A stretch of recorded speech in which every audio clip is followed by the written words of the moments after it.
God Tender Loving Care. Welcome, everyone. I know many of you are live on Twitch. Thank you so much for joining today. If you are joining us from any other platform, YouTube stands out to me. Let me know, and we will move on accordingly. I want to thank you all. I'm feeling so much better today. Had a great day with my family. I even went live from our settings. We traveled quite a bit today. I'm still getting over the cough. I thought it was a whooping cough this entire past week. I've been battling. Bear with me. My communication has taken a hit. My throat. I'm getting my throat back finally.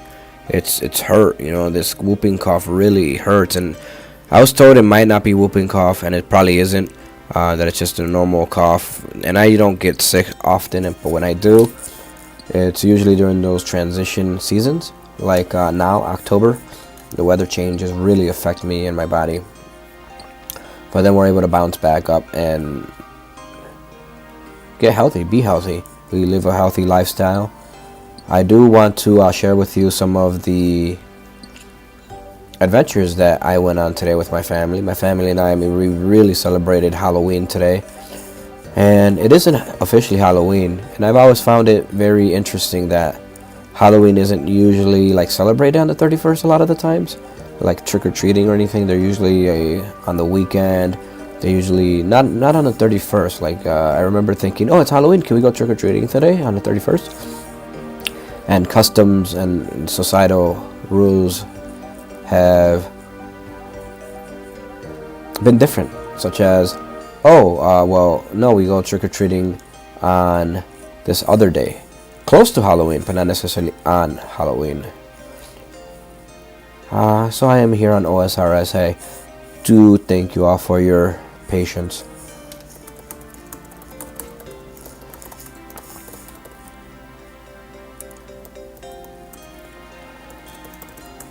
Yeah, we had a very fun day today.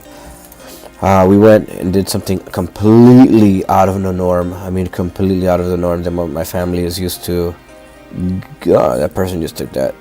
I was going to utilize that, and I will share with you what that is. We did something today that we usually don't do. We ate food that we usually don't eat.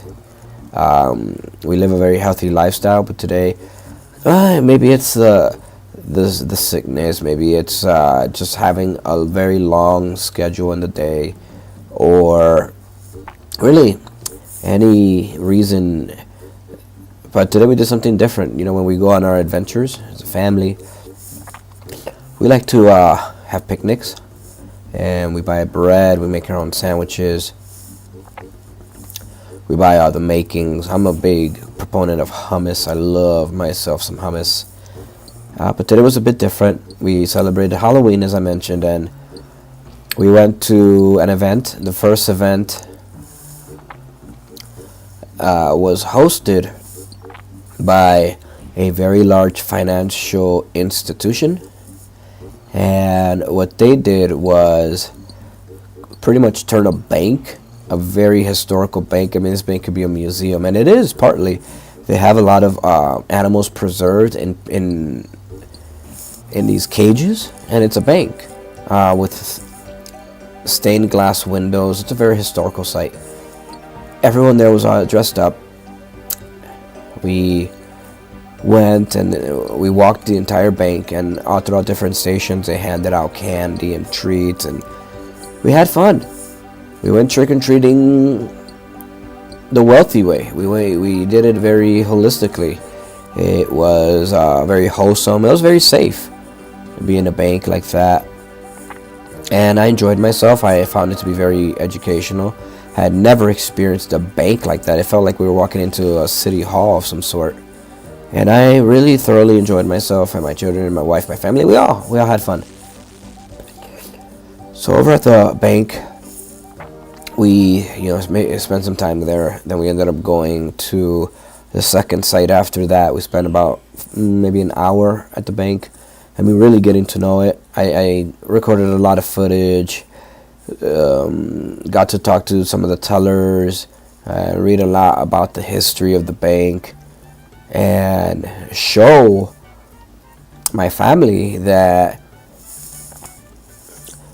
there are animals that have lived, still lived, used to live, that are preserved in that bank. Lifelike lions, ostriches, huge animals. It might have been a wolf.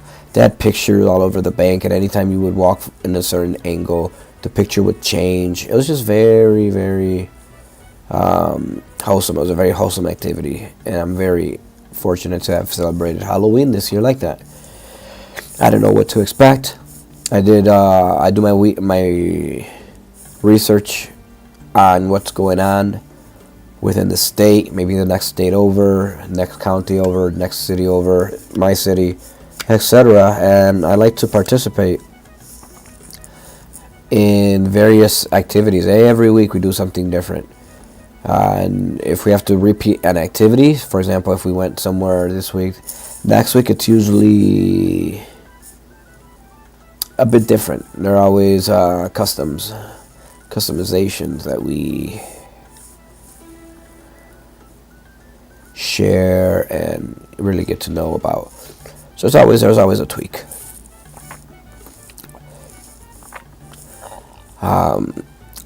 What we do here, I don't know how you all do it, is we put all the candy away and we taste test it like a different candy per day. So tomorrow everyone will get a candy.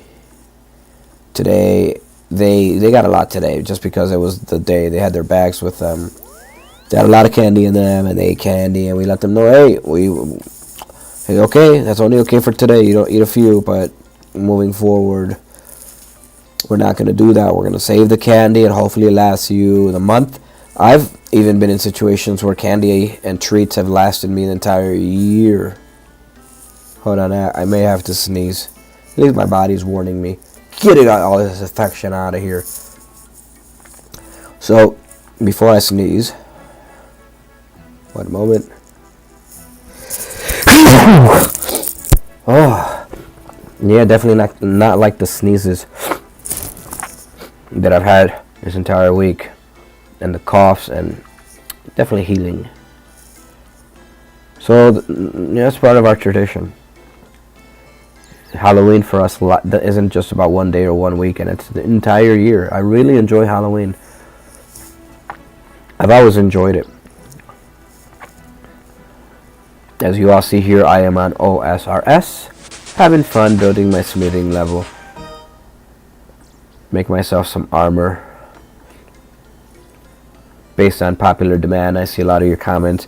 Now, I will share with you what we did out of the norm, and that's not the candy situation of acquiring a lot of candy as we did and eating one per day.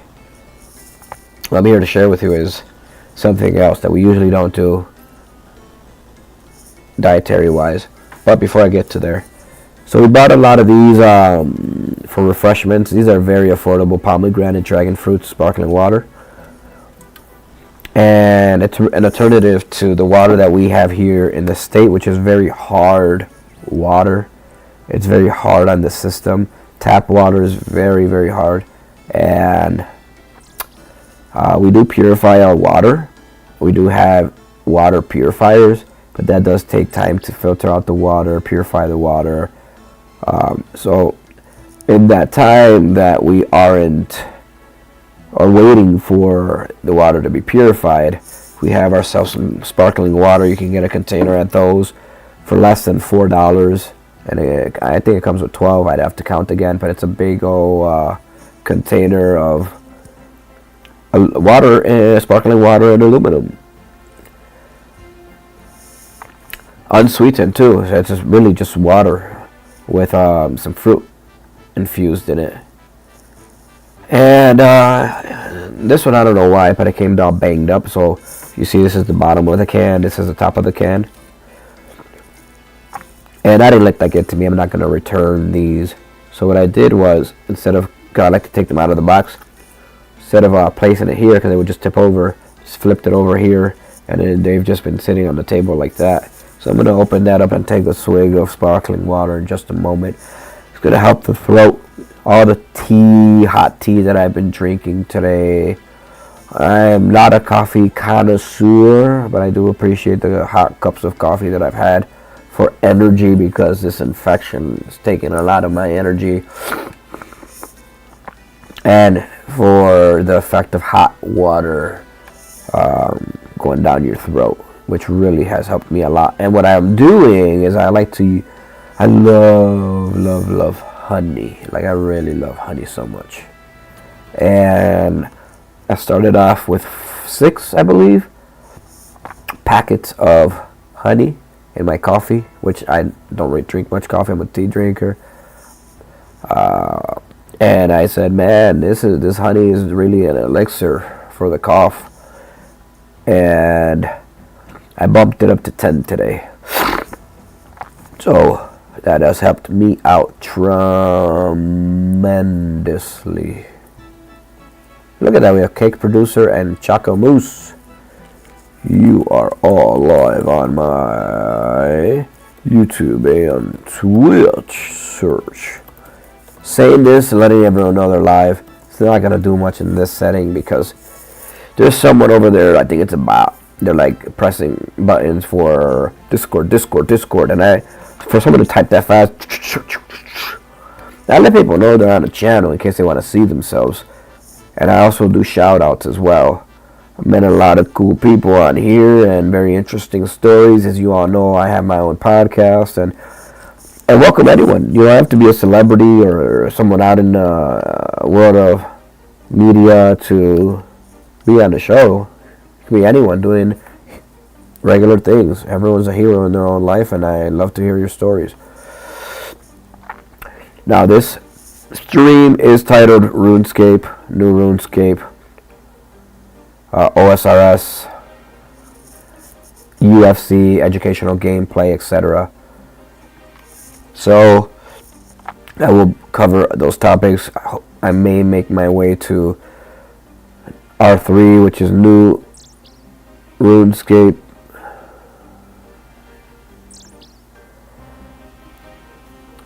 And I'm here because of popular demand. So, because you, the people of the world, have shared with me that if I'm going to be on any RuneScape, it should be this one. So, you know, it is nostalgic. I do have prayer points to build on R3, which is New RuneScape. We will be covering the UFC. I know the UFC happened already. This isn't a live watch party for the UFC, but I have not myself seen what happened. I have an idea because I see ads and different videos popping up letting me know what may have happened in the UFC, but I'm not sure on who won or what happened for UFC 308. So I'm gonna watch that. I'm gonna have that play in the background. I can't show you the video for copyright reasons, but you'll get my reaction. Shout out to Clayton and Cat's Eye fan. Hello from Clayton, and hi, I am your biggest fan from Cat's Eye. Awesome, thank you so much. Make sure you subscribe, and I will make sure to give you more and more shout outs. I do appreciate all of your likes, supports, shares. It means a lot. I know that a lot of you out there are very creative, and if you have anything to share with the world, anything you want me to share with our God Tender Loving Care Network, I will do that. I do appreciate a lot of your feedback as well. Joining me on God Tender Loving Care. In our previous streams, as you know, I've played music, music that we've produced here in the studio. I've shared with you movies, books, different content. Today we're going to keep it a bit lax just because there are so many moving pieces, and I see a lot of you in and out of the chat. Remember, you can let me know where you're from, where you're typing from, if you would like to ever be on the podcast. Shout out to Joanna. Payonen. I read your name as if it's like Portuguese or Spanish, but it might. How do you pronounce it? Palonen, or I would say, I personally would say Payonen, because the LL makes the Y sound in Latin-based languages. But in schools, you have probably always been Palonen, right? And then, however your family pronounces it. You're educating me on your name. I'm letting the rest of the world know. And thank you for joining so much, wherever part of the world you are joining from. Now, one thing that I decided to do was let all of my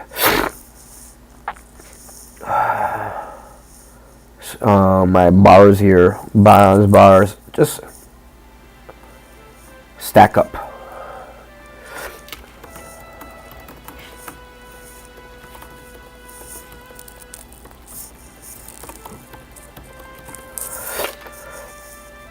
Hi, from Steven. What's up, Steven? Steven's a regular here. I've been on the program before, participant of the chat. What's up, Steven? How you doing? And thank you so much. A lot of you have even joined me today. I went live. I usually don't go live throughout the day, but I did have a chance to go live during my workout. And with that, I've received a lot of positive feedback from many of you. I was not expecting the stream to get in those numbers. Like, we are really, this channel is really increasing at a very fast rate. And I haven't promoted this channel really consistently. I've thrown videos here and there. Now I really would like to build this channel to 100K so that we can get the 100K plaque. Talking about the 100K plaque, I want to let you all know, and I'll probably repeat this again later on as more and more viewers join. We have someone here joining us today on Got Tender Loving Care. Let's give a shout out there. You see right behind me, right back there, we have Hare Krishna Govinda with the Tulsi. We have Hare Krishna. Oh, I'm pointing in the wrong way. Hold on one moment. You're going to see me back it up here. There we go. You see Krishna? In the past streams, you couldn't really see the background. This is a real background, not a green screen. Before, you could see the screen blurred. Sometimes I use a green screen. Today, we're keeping it basic. You're here in the music studio. I make music right back there. We have microphones all set up. We have a padded area, soundproof. And we also have a library full of amazing books right there. We have educational posters. I mean, this place is really, it's a bunker. It's a really thriving place. I have a dartboard up there. I've got some weights right over there. Today, joining us is Hare Krishna Govinda right there on the real relaxed massage chair, which is a godsend. On those days that I am achy, on those days where I'm tired and fatigued, I sit my body down on that, and it really just lifts me up. Like, it gets my energy going again so I can go out for another workout. I mean, I just feel great. So there is Krishna Govinda right there. Shout out to you, Krishna Govinda. I love you so much.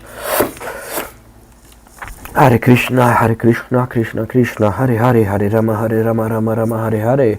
If you all follow the music that I make, you know that that is a very significant matter to me. Here on Got Tender Love and Care, really shout out every single religion. I own every single holy book, and if I don't own it, I will. And I really take my time reading those. We own books from the Holy Torah, Bhagavad Gita, Holy Quran, the Holy Bible, Old Testament, New Testament. We have books on spirituality, Nikrian Buddhism, yoga, Iyengar yoga, everything. Anthropological books that touch on Zoroastrian, paganism, etc., Hinduism. So here on Got Tender Love and Care, that's why we call ourselves Got Tender Love and Care, Got TLC, right? Because, I mean, it really started off with me as a property developer and really loving the process of seeing a house, seeing how it can improve in regards to the design, the feng shui, the vatsu, the energy, the aura, homes and houses, and more than just cleaning it or tidying it up. But when there's a house and you can make it better, when there's a you can make a house a home. And I remember coming across houses that were in great condition, perfect condition, brand new, not so good condition, foreclosed. And a lot of the times, the expression that was thrown around is, the house just needs TLC. So that's in real estate and land development is really when I was exposed to the concept of TLC, tender loving care. Now myself and my collegiate professional background, I am someone who puts God first in everything that I do. And you can give a house and a home tender loving care, but you really feel the home speak to you when you put God there, right? God in every single action that you do. So here at God Tender Loving Care, we, as you know, we are an educational production company, but we do it all. We write books, we make music. As of late, we have been integrating educational gaming in the podcasts, branching out. There is no limit to what we are, who we are. We travel the world, we document it in the process, and everything educational. Alright everyone, thank you so much. I see some of you there on the chat. I don't know who's more active right now. Is it YouTube or is it Twitch? Now, whichever channel is most active right now, I will give a shout out to. As you know, I am testing out these apps. I'm testing out Streamlabs.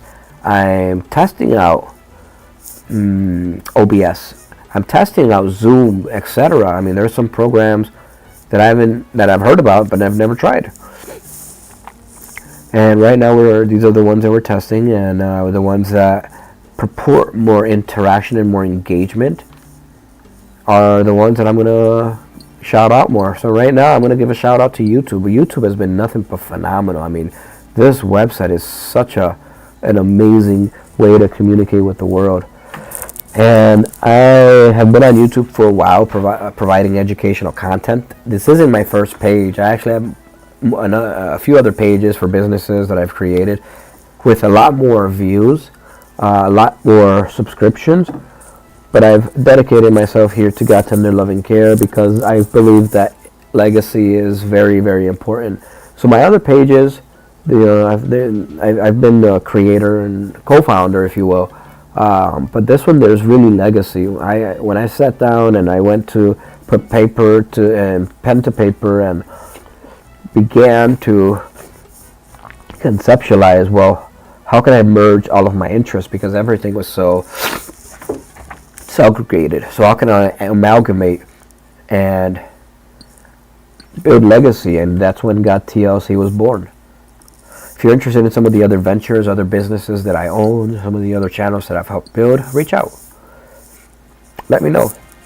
I am getting dry again, everyone, so I am going to open up the pomegranate dragon fruit. Now, when it comes to having, I think I'm going to have to break the rules. I am going to have to break the rules, everyone. I think I'm going to have to break the rules in just a few moments. So, I'm going to have to break the rules in that my nose is a bit stuffy, right? And I do have something that I think will help me. And I'm going to share that product with you and a story that comes with that product. Alright, so without further ado, let's go. I will be right back and I will show you what I am talking about.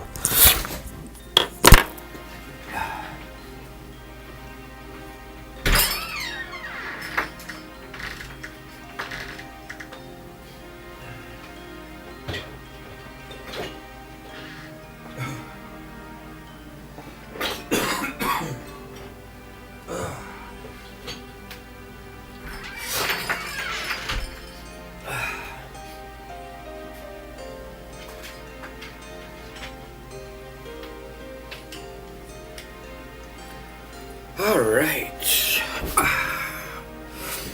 I am back.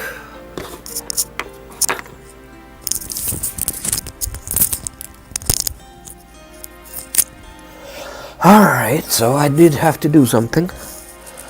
I have to break the rules, and I will show you what I mean. Breaking the rules here.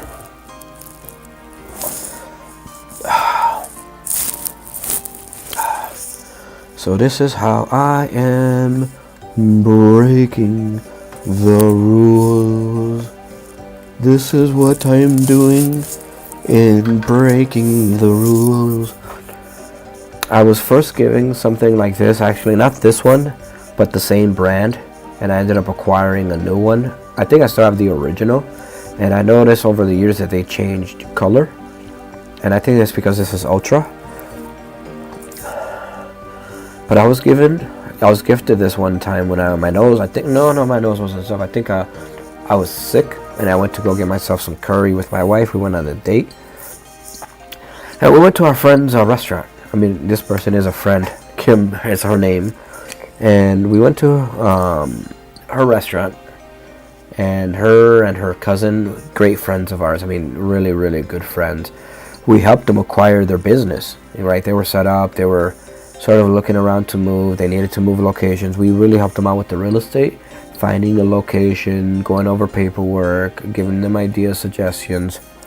And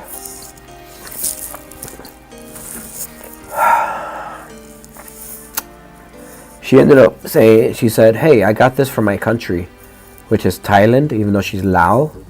And I mentioned that because people who are Lao, we learned this from her.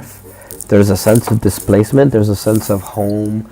There's a sense of, even though we live in Thailand and around Thailand, like, what is our home? Where do we belong? And she is Lao, but she was born in Thailand. So she doesn't identify as Thai. She identifies as Lao. So she ended up giving me this, my wife and I, this. And she said, put this on you, like just on your chest. It's going to help you. It's for my country. And this is Tiger Balm. And the equivalent to what we have here in the U.S., which is not the equivalent, just the closest I can get to describing it. It's like Vapor Rub, except that it's very, very special Vapor Rub. It has camphor in it, menthol, and it's a product from abroad. And what I noticed was I cleared like my sinuses. And I don't want to put too much on it. I'm going to put some on I have a white shirt on. I don't want to stain them. Put some on my Adam's apple. I have the benefit of having a mustache, so it doesn't have to necessarily go on my skin. I'll put them on my skin here. Someone was just talking to me, but maybe they'll show up again. Side quest and mission. And it really helps you what's that thing called? The green stuff that they put on sushi. Wasabi. I don't even have to put it on me. I can just smell it.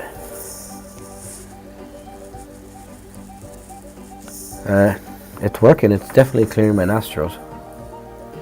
Menthol.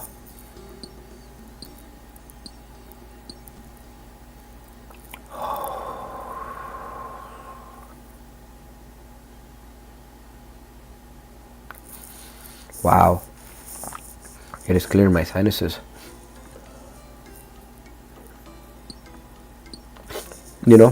So it definitely did some cleansing there.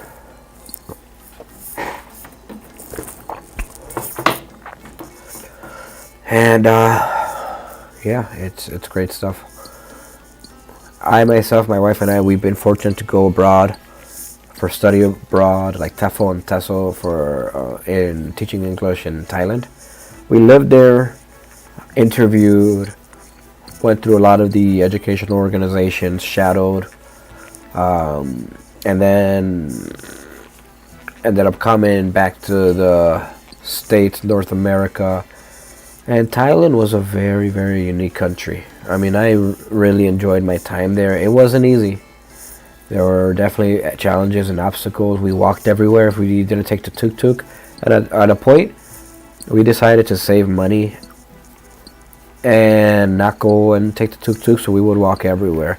And this is a very hot climate and atmosphere. And I remember so many life lessons learned. We stayed in an apartment owned by a Chinese family over there in Thailand.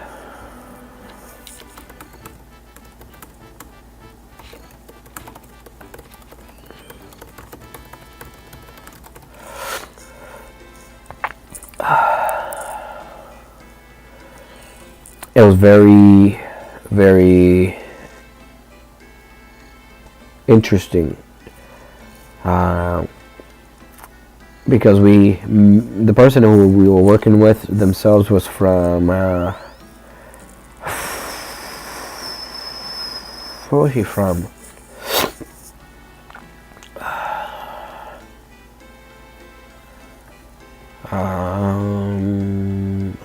Filipino, I want to say. If it changes, I'll let you know in a different stream. I have to think. Was she Filipino?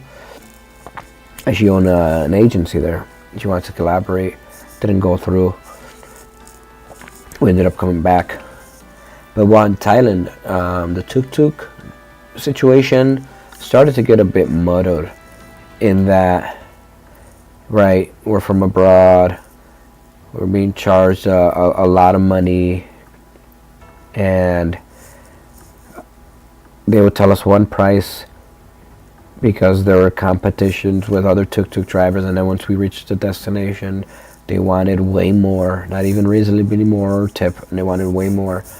I had one occasion, one of the tuk-tuk drivers say, like, oh, you're good for, you pay me more, right? You're Superman. You're from America. You're Superman. He kept calling me Superman. And then my nickname, Superman, was born. And then we got very upset. We didn't argue. We just said, no, you told us one price. That's what we have is that. And now you want to like triple, quadruple the amount on us? Like, we just told you how much to get to this destination. You gave us a price, and then we went. And they wanted to charge us more once we arrived. And the reason they would give us a low price is because other tuk-tuk drivers would say, no, we'll get you there cheaper. And anytime a tuk-tuk driver would pick you up, there would always be more tuk-tuk drivers. So what we did instead was say, okay, how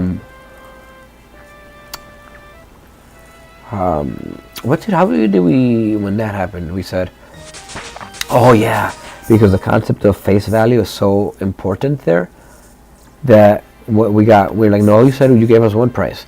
And then to stop the argument, we just didn't want to go back and forth.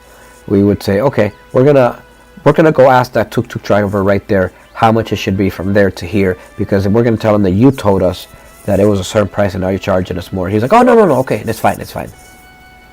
I was just kidding. And they would say that. And yeah, I got to train martial arts there, really focusing on Muay Thai. They had a big Muay Thai expo, a lot of mango sticky rice, which was a really amazing experience. And there's this picture of me drenched in sweat because we decided to just walk everywhere, get a good walk in, and maybe not the smartest thing to do, high amounts of pollution, but we figured that, it's that or deal with that, what I mentioned before, and even worse, a lot of the times, they would give, and we just didn't want to deal with that rah-rah, right, the brouhaha. So we decided to walk right from our apartment to the mall, educational agencies. Every now and then we would take a tuk-tuk, but we would always specify, hey, this is the only amount we have. Please don't ask us for more afterwards. We do tip. And that's how we got around it. But we decided to walk everywhere. There's this picture of me drenched in sweat because we would walk, and it was so hot there. Then, wait, is this person following me? And there was a holiday, and I believe the holiday is called Songkran, where they throw paint at each other or random strangers. And we had made it the entire day. Went to the temples, sight saw, a lot of great photography and video, ate good food. And just as we're walking, maybe in the same neighborhood as our apartment, they got us with paint up there, and we thought we had made it unscathed. But that was not the case at all. I have a lot of these bars, and if I don't use them, to be honest with you, my plan was just to keep them. I'll probably sell them, but I can probably build my levels up higher if I smith these. So I'm just gonna go check out what it's like. Now for this next portion, as I go smith these, I'll keep on sharing some awesome stories from our travels, and adventureship. Let me know what part of the world you are all joining in from here. I am on OSRS based on popular request. I'm gonna look around for a place to make some armor, but I am gonna see what happened with the UFC. So for this next section, we will transition to UFC related materials. I will not be as present on the chat. I will check it out every now and then. If it becomes active, I may pause the UFC and participate more in the chats with you all. This is a live chat website, so it really depends on your engagement and participation. Let me know what you all think about the UFC event, if you do even watch UFC. Now, I think that there was there we go, there it is, Rusted Anvil. Well, Rusted Anvil is an anvil. Now, I've made it up to, did I make it up to this? Is mine a 15 yet? No, I need a smithing level of 18, which I'm very close to, I believe. What can I make so far? This one? Ooh, a two-handed sword. I'm not sure what sells well. Well, let's see. Let's build some. What might I want to wear? I know that this is a standard when it comes to helms. Let's make one of those.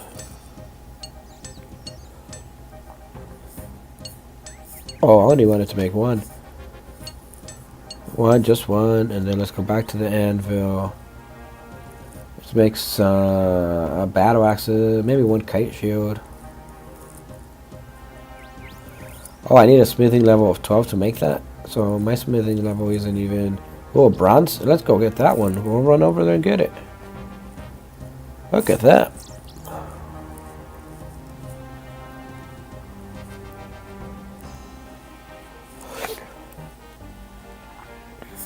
Oh, it probably disappeared.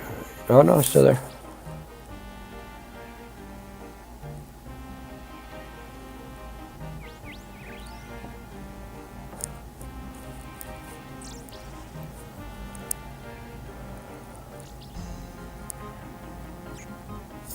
Oh, did I grab it? Now, what armor do I have right now? I have this circular one.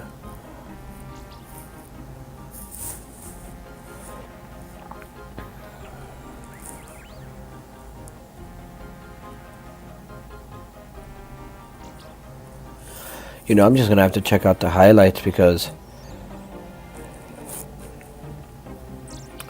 like it's all said and done, it happened earlier.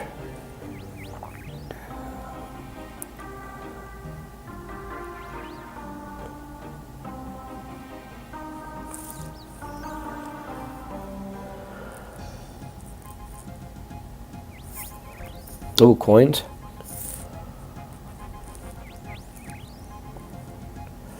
Post-fight press conference, which we should do a bit of a reaction tool.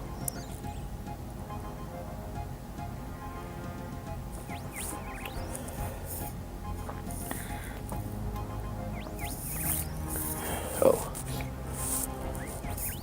Bones.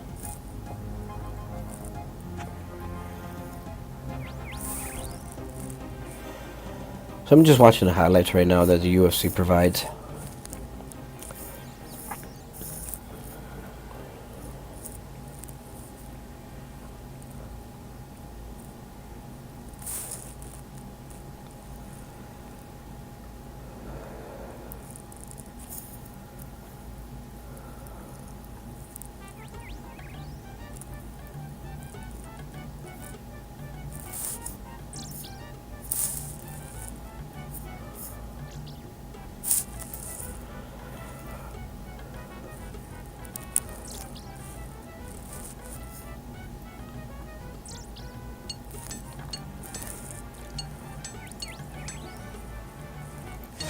Ilya has a lot of confidence. Max seems very, very, very nervous. Chainmail bodies. What's that? This? Yeah, Max Holloway seems very nervous. He does have a height advantage, but Ilya seems like very confident. Now,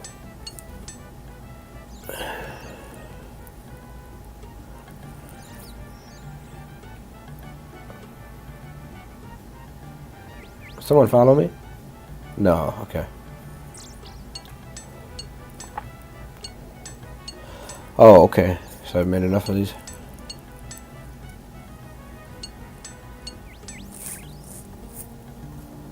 So I have myself some legit armor, but here's what I earned: a Scarecrow shirt.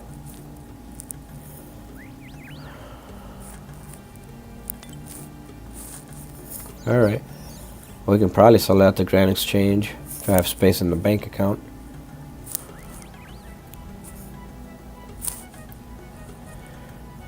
So I think that from what I'm gathering, Ilya won.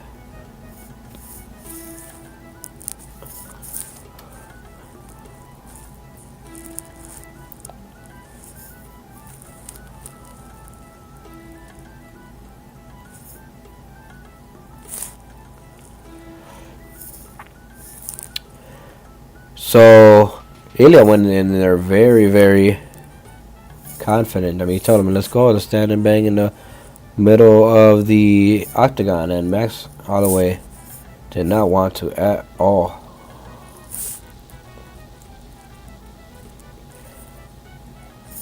Even though Max Holloway has a height advantage,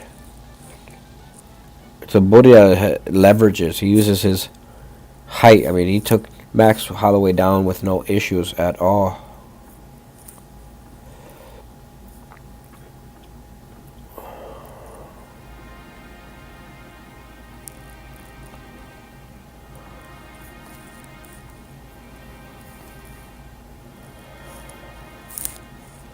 So Ilya really had the advantage in the striking and wrestling.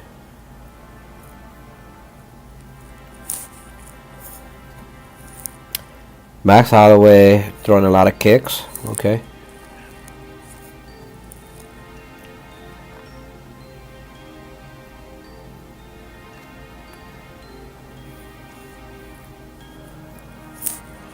A lot of kicks from Holloway to Bodia. Quick. Very sharp.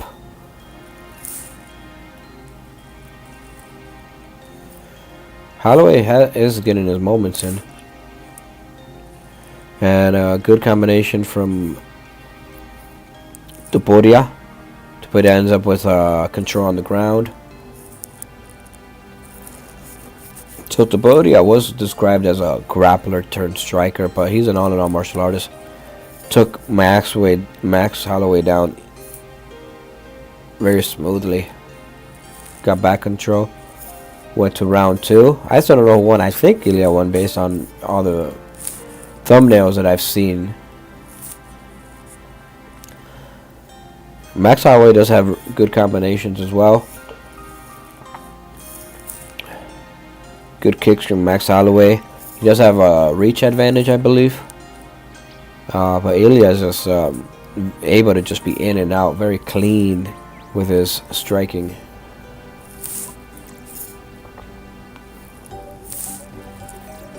A good head movement from Ilya Tuporia as well.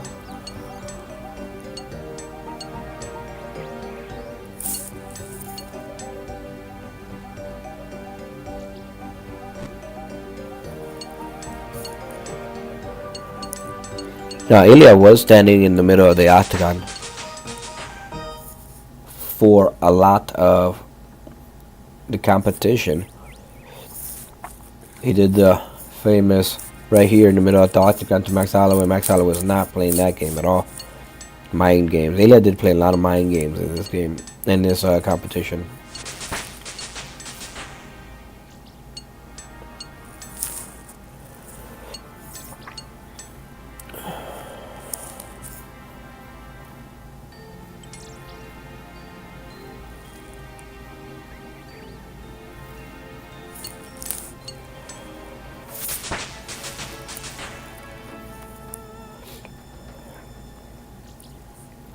Alright, so it looks like Ilya and Max Holloway went 3 rounds.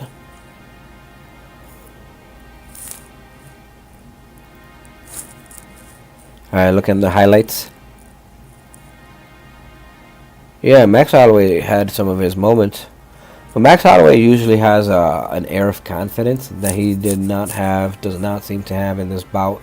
I think Ilya really has his number.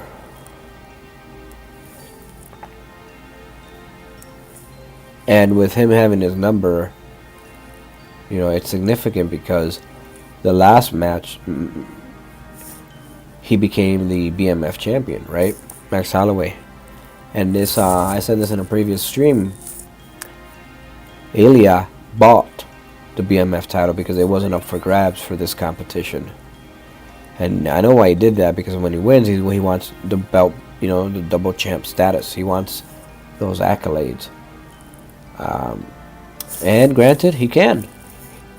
I think the UFC should have had the real BMF. I don't know what's going to happen now, because now the champion beat the BMF.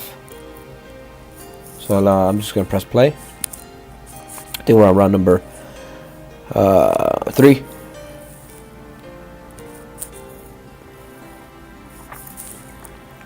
And when it comes to octagon control, I give it to Elias though so far, but Max Holloway is definitely trying his best. He's providing a lot of combinations, strikes with hands and feet. He's using the oblique kick. But I think Max Holloway could have managed his distance better. Ilya does close in on the distance and provide powerful punches. And it looked like Ilya Topuria finished Max Holloway, dropped him, and does show that he has a lot of powers. He's quick, has technique.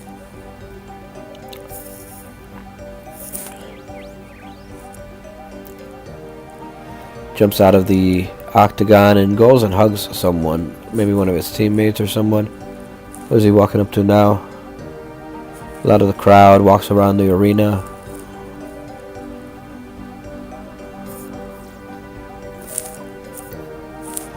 Goes up to Max Holloway and gives him some respect, shows him respect.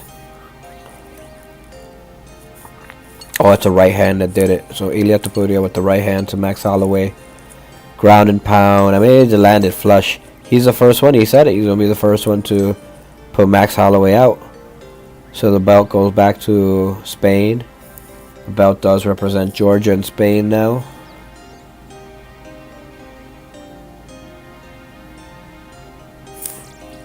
They did something like drinking a cup of tea.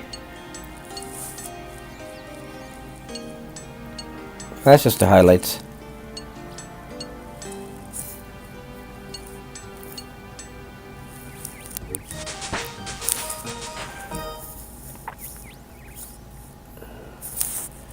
Yeah, so next one here that I'm interested in, I do want to see the entire one. That was just the highlights. Is Hamzat Chimaev. Now, from what I'm seeing on the thumbnail here on the highlights, it looks like Hamzat Chimaev very quickly submitted Robert Whittaker. And besides a few days ago, I had no idea how this competition, how it was going to go. But recently, like before this competition happened between Hamzat and Robert Whittaker, I did have a moment of epiphany. Someone described Robert Whittaker. They called him, what did they call him? Bobby Knuckles. They said that he's a karate guy, and I never saw him as a karate guy. I saw him as a striker. So when I heard that, I thought, wow, this is going to be a grappler versus striker situation. And I've seen footage of Bobby Knuckles, Robert Whittaker grapple. So I thought he had a good arsenal to his grappling game. But Hamza is the best grappler in the UFC. I mean, there's a question of him, Islam Makhachev, John Jones as grapplers. I mean, GSP type of grappling, if not even, surpassing GSP. So I think that's what happened. He took him down just like he did to Holland and submitted him. That's what I think happened. Which is interesting because when they describe Robert Whittaker as a karate martial artist, I almost associated him with like Machida. And Machida lost to John Jones in the grappling department. John Jones was able to submit Machida. So I figured it might go that way if everyone's describing Robert Whittaker as a karate striker.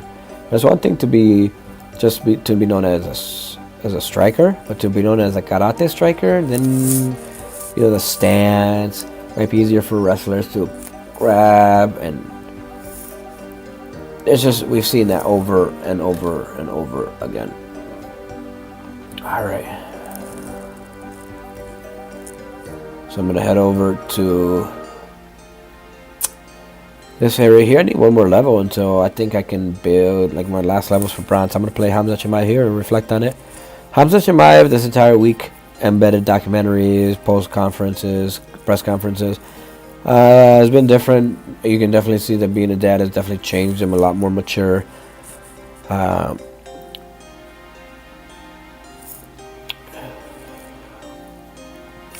And it looks like Robert Whitaker may have been ranked better off than Hamza, because Hamza came out first, which doesn't surprise me. Hamza did have to go up in middleweight. He was a welterweight, missed weight, and now in middleweight he's able to make weight, and I think this may have been a title contender fight. Now let's take a look at the tail of the tape for Hamza Chimaev and Robert Whitaker. And yes, everyone, I know I said I would do my best to be on the live stream. It isn't live anymore, it's after the fact. I'm just watching the live highlights that the UFC here provided, and I'm reflecting on those. I still don't know who won. I really made a point of not looking at who won on the news, on the feeds. I completely had my cell phone in documentary mode, where I was using my phone as a camera, and not for anything else social media related. And I am just watching now what happened in UFC 308. The timing was off again. Like, I think the event, if it was in the States, it would have been around now. So that kind of threw me off too. It did happen in Abu Dhabi, meaning that it happened a few hours ago. And if it was in the States, it would have, or North America, it would have been going on now. I would have been watching it now. But during the day here in the States, my day is completely taken. I'm very, very busy. Nighttime, I have a little bit more flexibility, and that's what we're doing now. Is maybe for another live stream in the States and North America, I'll be able to provide you live coverage of UFC, just my reaction. I'll never post their videos unless I make it myself. And right now we're doing our best with what we have, and that's reacting to the videos that the UFC has purported. We have Robert Whitaker, 33 years old, 6 feet tall, 185.5 pounds, 73.5 reach at advantage. Hamza Chimaev is 30 years old, 6'2", 186 pounds, 75 reach advantage. Alright, let's press play. See what happens. They're both in the octagon now, and wow, my throat feels so much better. I am not struggling with my throat as I was this entire week. Now, one thing that they asked Hamza during one of the interviews is, what about that stare down that you do where you get on all fours and just look at your opponent? And there's an air of confidence there. Let's see what they're doing. They're just standing around. They're shadow boxing. They're keeping themselves loose, breathing, working on breathing work. All right, both of them here. Yeah, it looks like Hamza just standing. Meets him in the middle of the octagon. First kick from Robert Whitaker. Hamza fakes a punch combination, takes him down, immediately shoots. And Hamza is really good at putting all his weight on his opponent, and just ground and pound that is like no one else. And really just taking back control. Hamza's fight right now with the grappling. Really one of the cleanest ways. And this is my hypothesis, is that fighting is considered, for many, many Muslims, and in Islam, I don't want to say it because some people agree, some people disagree, but it's considered haram, meaning that it's forbidden. Fighting, and Habib Nurmagomedov has even, touched on this, fighting is. But he said, outside of the octagon, yes, it's completely forbidden. But when we're in the cage, it's a sport like no other. It's a sport like any other sport. And that's how we justify it. Hamza is a Muslim, right, brother, and he does prefer to grapple. Grappling, you provide the least amount of damage to your opponent. Yes, there's still the consideration of ground and pound. But it isn't like kicking someone in the face and knocking their teeth out. Grappling, if you can subdue your opponent, take control, you can submit them, walk away. They even consider jiu-jitsu a form of grappling. The gentleman, Gracie Jiu-Jitsu at least, the one I trained in, the gentleman's sport. And a lot of the times we were trained, yeah, it's meant to subdue your opponent. And it's not the most violent. It really isn't. There are sports that are not combative that are more dangerous than grappling. And Hamza's a grappler. So he takes this very holistic approach, this very... if he could, he probably would. If he felt more comfortable, like Alex Pereira in striking, maybe he wouldn't even grapple at all. But maybe there's something there to him being Muslim and, preferring to grapple his opponent. More of a sense of, this is competition. Yeah, it's a fight, but I'm going to treat it as a competition. And I'm going to, instead of saying this is a fight, I'm just going to, in my mind, to justify this all, say that it's a tussle between brothers, a tussle between competitors.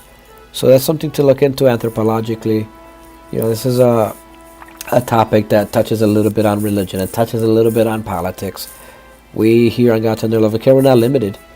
I was told by one of my coaches in MMA that when we train on the mats, no religion, no politics. And myself as a professor, same in my class. But we are here on the live stream, so I'm sharing with you a little bit of something that can be considered political, a little bit of something that can be considered religious. What are your thoughts and opinions? If you are Muslim, if you know anyone who's Muslim, we know that fighting is haram, it's forbidden. But when it comes to martial arts competition like this, how do you view it? And again, it really depends on your perspective. Sunnite, Shiite, none of those, right? Because those are very cultural, dialectal, regional sort of forms of identification, subcategories of what it means to be Muslim. And Islam is so very, very diverse and vast. But we should ask these questions. We need to ask these questions. As a journalist, as an anthropologist, I'm looking at how Hamza Chimaev battles, how he fights. And he is grappler heavy. And he, besides for this competition, he's always been one of the most vocal, one of the loudest martial artists. There's one of his last fights. Look at his highlights. It includes things that he has said that is considered haram. But for this camp, he did go up to the mountains of Ozone, Russia, and he did train with fellow brothers Muslims. And that's something that Habib Nurmagomedov said about Hamza. He said, the thing about, and this was a while back that he said this. He says this maybe 3, 4, 5, few fights back. Nurmagomedov, Habib, said, Hamza's good, but his problem is that he doesn't surround himself with enough Muslims. That's his problem. And maybe Hamza listened to that, because Hamza did say, the only thing he's ever said disrespectful about Habib is that he said, I'm not Habib, but I would never talk ill about Habib.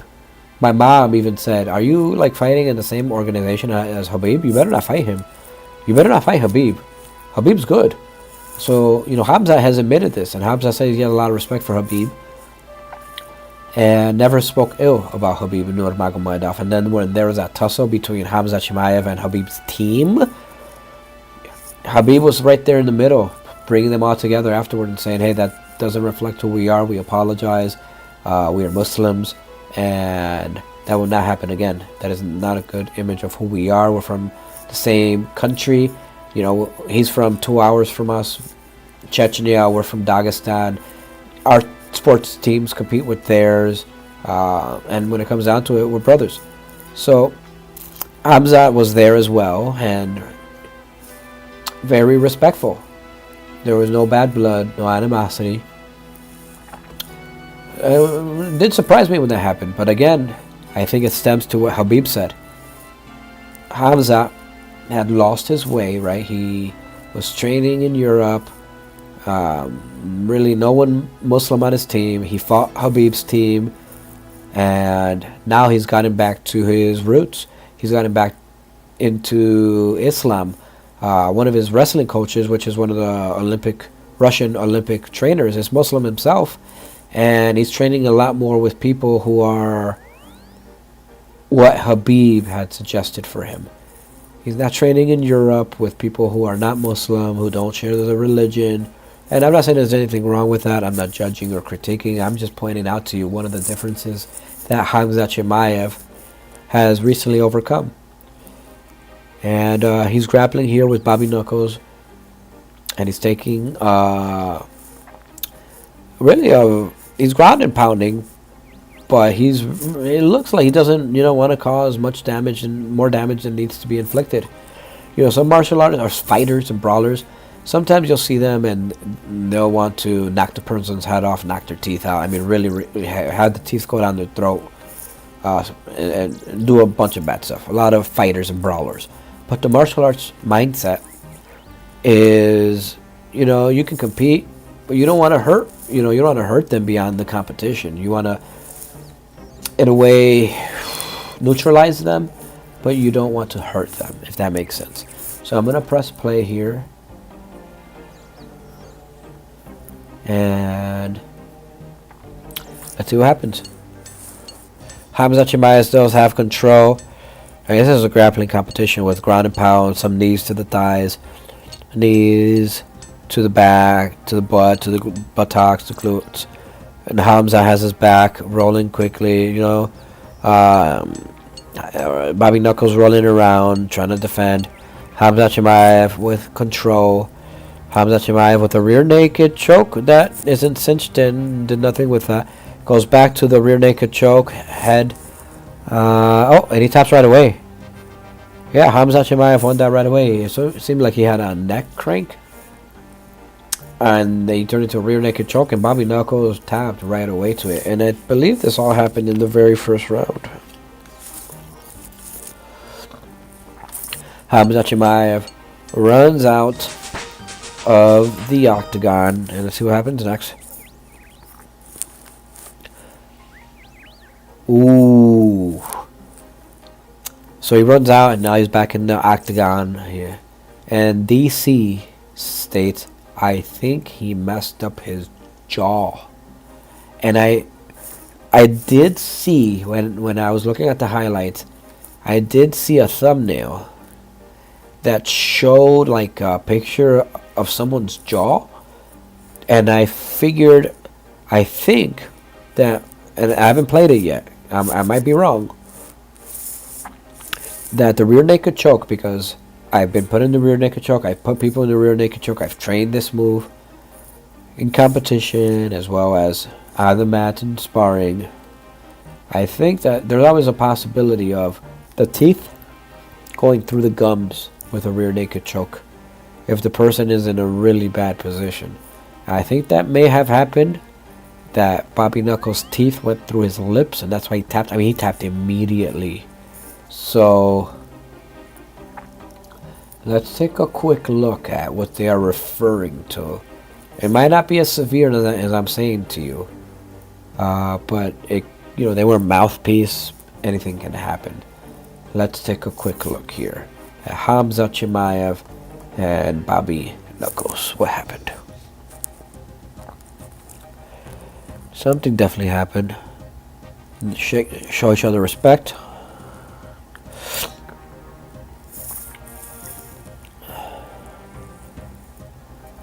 Oh, so DC described Robert Whitaker as panic tapping, where he just tapped immediately. Something was going on. There's so much like something.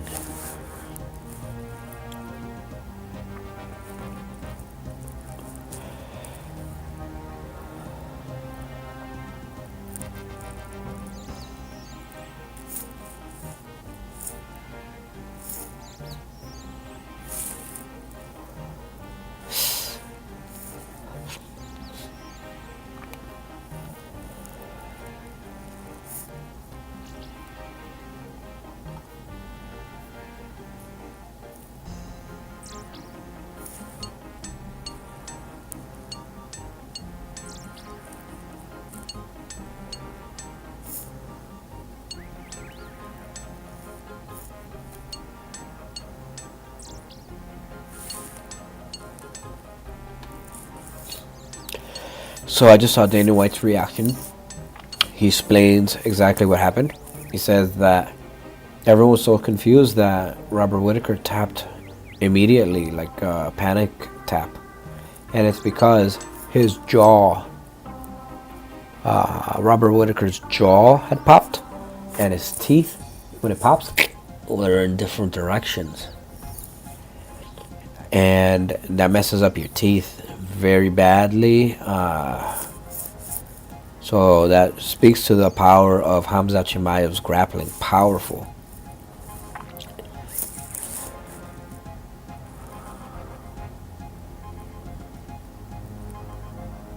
Very, very powerful. Yeah, I'm seeing it there. Robert Whittaker's teeth.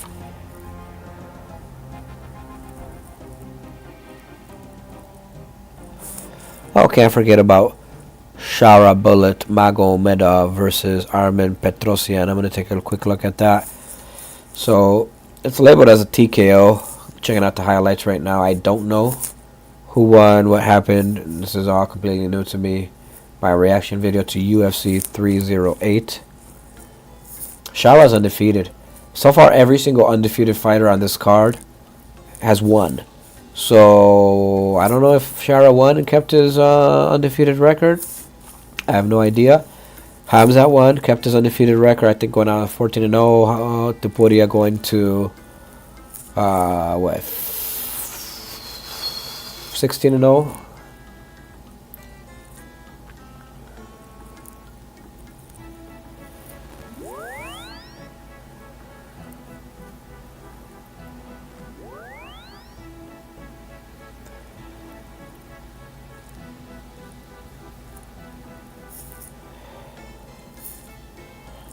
So Shara Bullet is walking out now.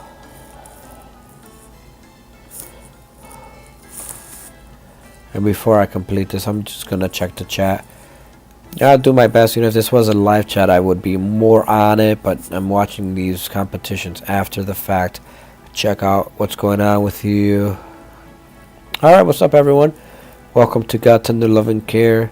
We're just reviewing what's going on in the UFC world while streaming OSRS. I'm gonna go back to Magomed there so we can finish it. Alright, one moment, everyone. Thank you all for joining today. Got Tender Loving Care stream. Based on popular demand, we are here on OSRS. I will make it to R3, RuneScape 3. Hopefully. Really close with my smithing levels here. One more until I can create that plate body. My question is, do I even want a plate body, or should I just keep this scarecrow off it? I'm safer with the plate body, and you all know I've been struggling with those other beans over there attacking me for no reason.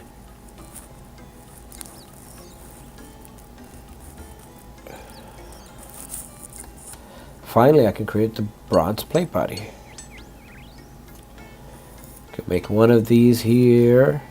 It's just a little better armor, right? I think I made myself some plate legs.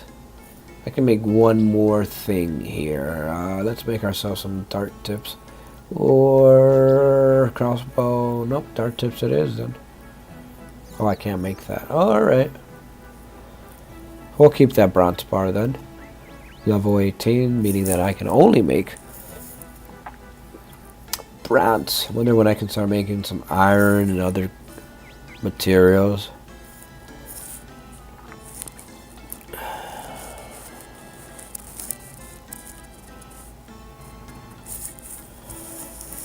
Wow, it feels so good to not be as sick as I've been this past week with the the cough that I thought was a whooping cough.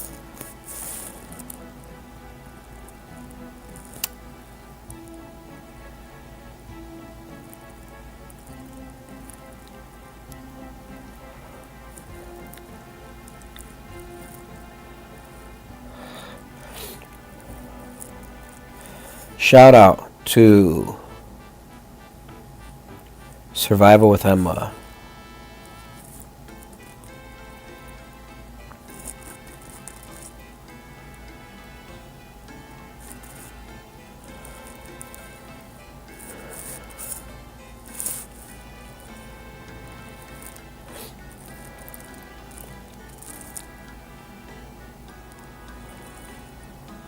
Hold on, before I get to the competition, I'm checking your page out. Survival with Emma. You are in the water. Did you catch yourself a fish?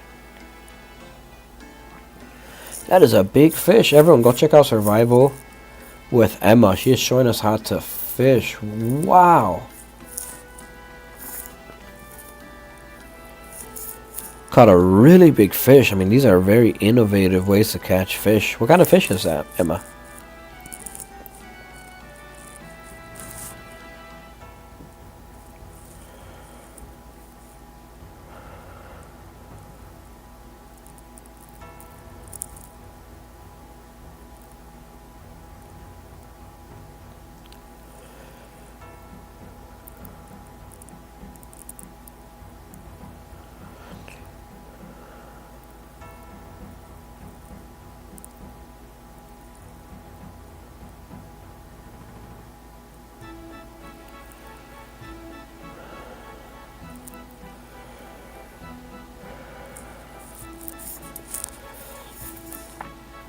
Bank to banker.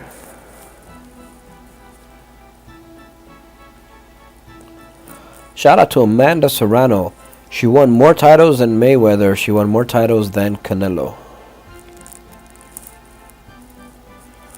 Awesome documentary by M.E.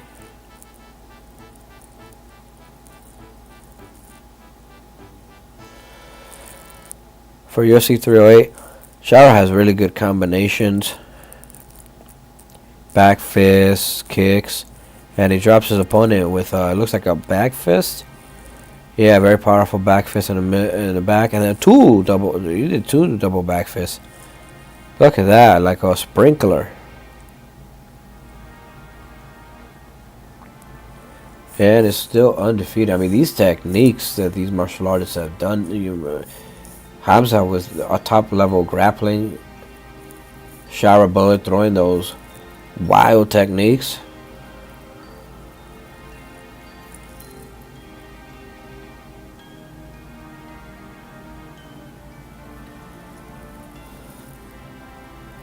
Myself some. Yep, here we go. Here.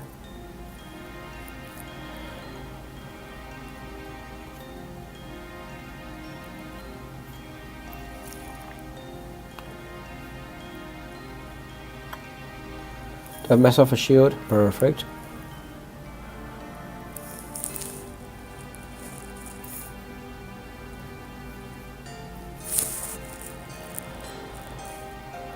Wow, yeah. I was surprised if he didn't get knocked out of the night. Hamza gets. Well, hold on. How did Ilya win again? He won by TKO. Yeah. That's a toughie there if you can only give one bonus. Definitely submission of the night to Hamza. Let's take a look at some of the other cards here. Yeah, Hamza completely dominated his. Ilya Tupuria is just very, very sharp. And he walked up to the middle of the octagon. Holloway goes, hey, over here. You want to go over here? And then Max Holloway said, no, right here, right here.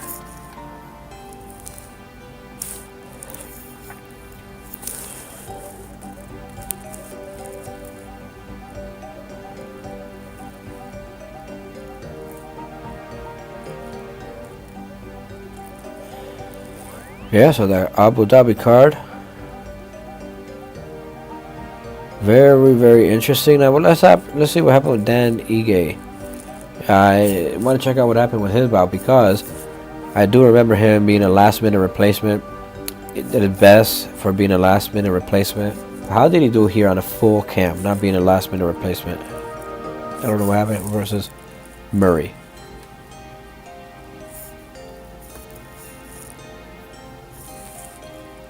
Laurent Murphy spinning kicks.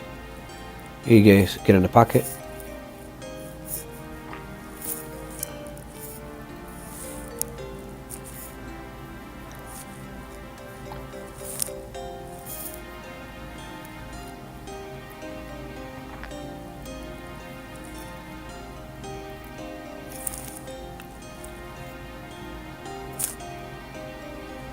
Oh, very close fight. People don't agree with the ending of it. Alright, well, good to know. It looked like it was a solid card there. UFC 308.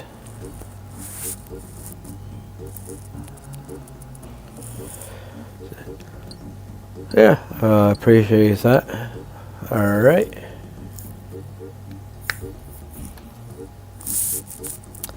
Thank you all to everyone on the chat. I appreciate your participation. We are here on OSRS. I wonder what level I have to attain to make it where I can start building, getting some more armor. I know on New RuneScape where we can build those prayer points.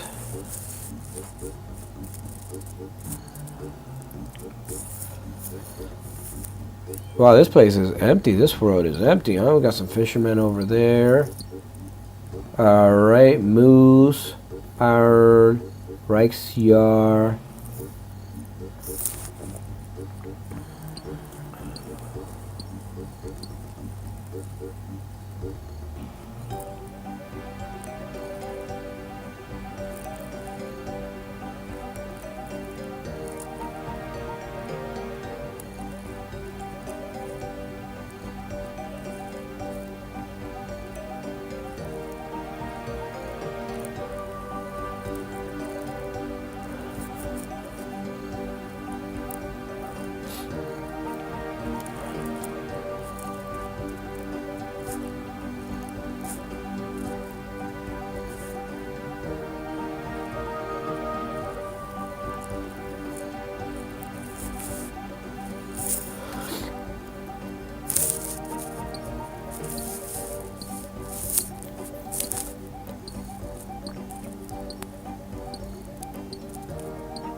Shout out to Ezra Prince 1. Thank you here for being on the stream.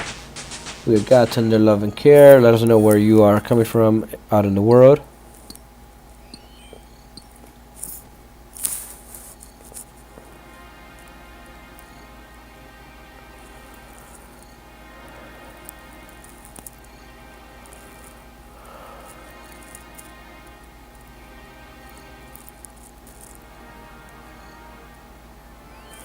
Saludos, Zulema. Shout out to Zulema. What part of the world are you joining from? Saludo, saludo.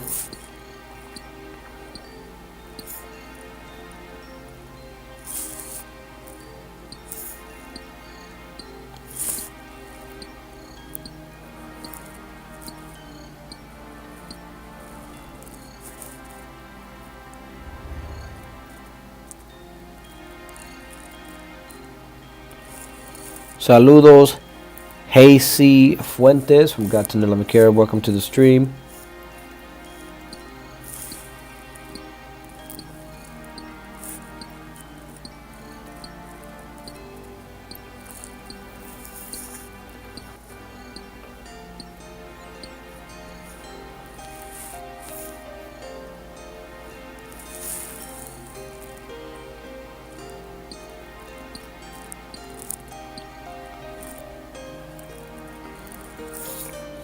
Alright, so I am building my mining skills here.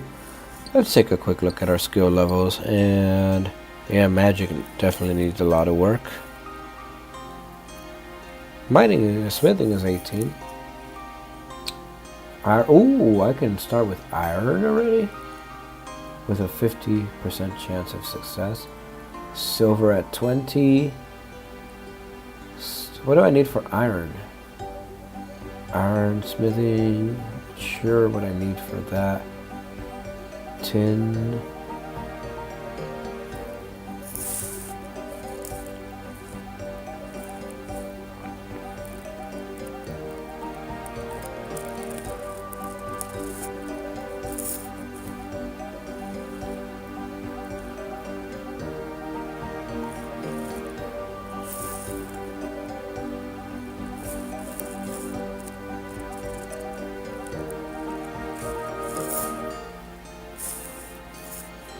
Shout out to Amy Shorts. What part of the world are you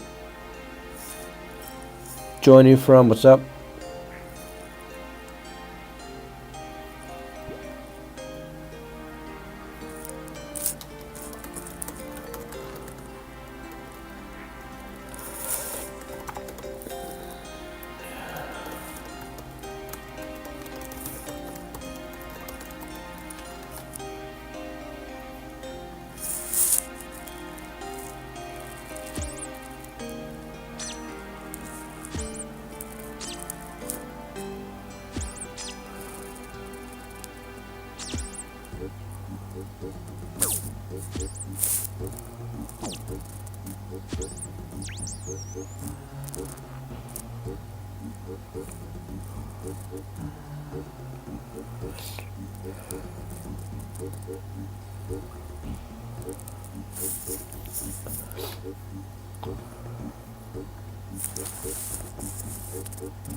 Now, what's a really great way of increasing our mage here?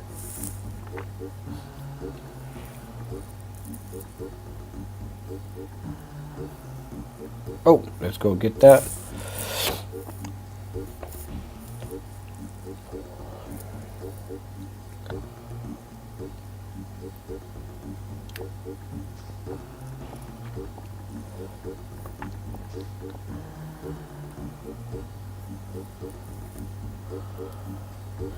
I have a lot of items I can sell, but I can hold off on selling all those items later on. Is there a fire anywhere near here?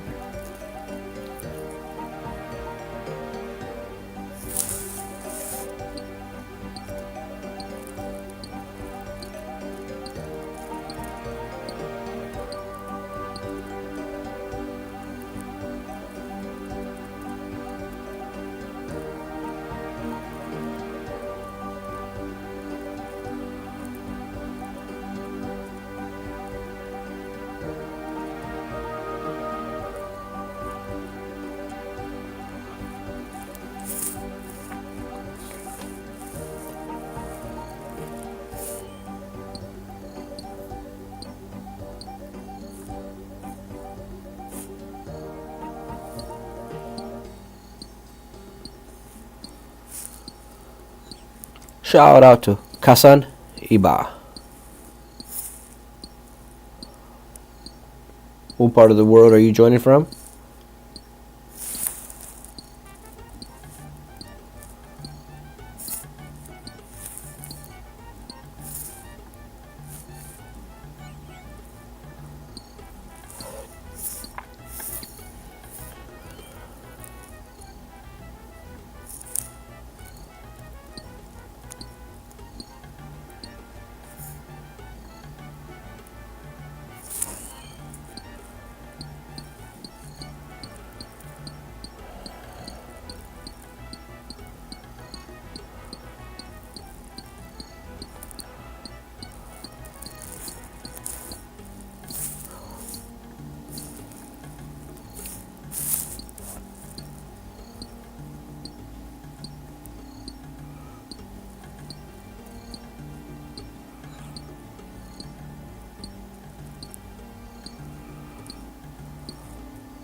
Oh, inventory is full.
Where's the oven? Here it is.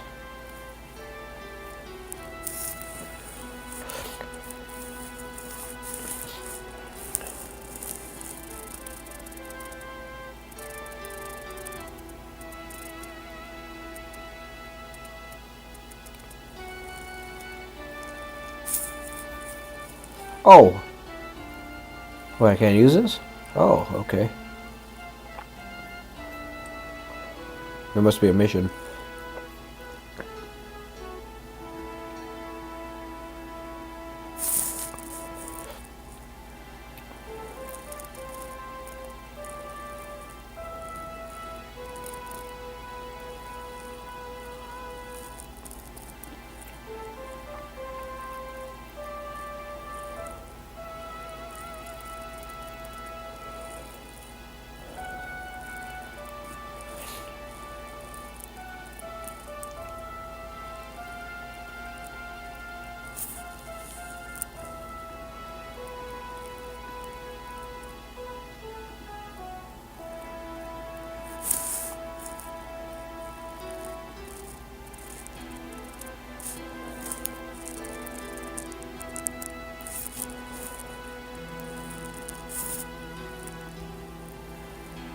Okay.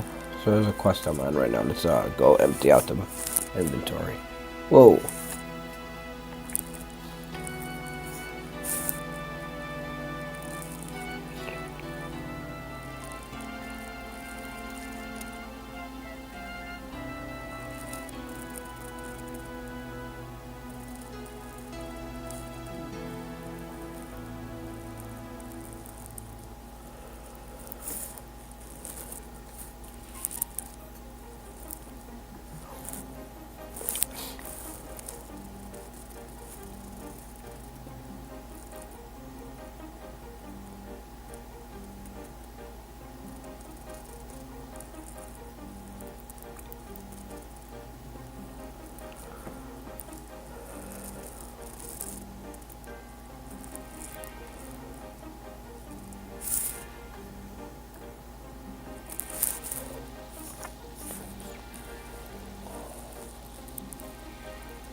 Iron bar? How to put an iron bar?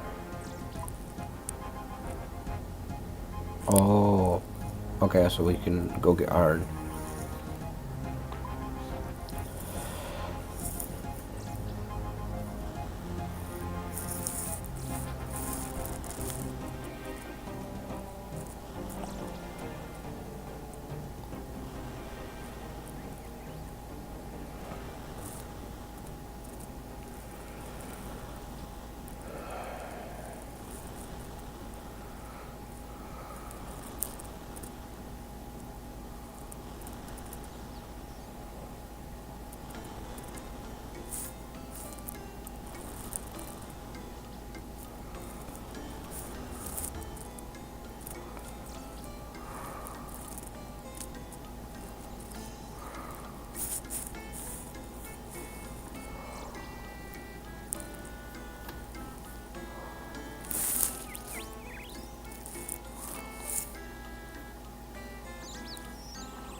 Shout out to God Band Music. All right. What part of the world you from? Oh, you sharing your music? Well, what's up, Deborah? I'm doing good.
Oh, is this for me?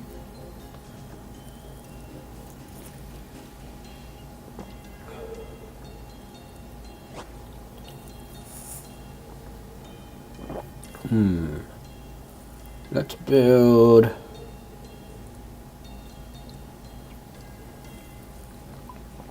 Mage.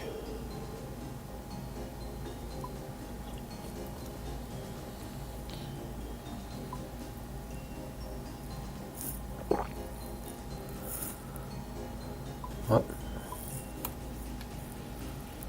Choose a stat. Chose one. Magic. What do we do now? Confirm.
Body room, water room. Wow, look at this area.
Temperance.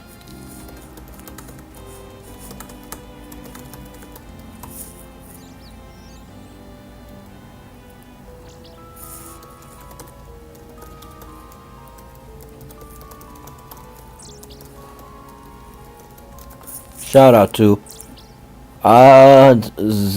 Din Section. Part of the world are you chatting from?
With staff.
Let's rank some names.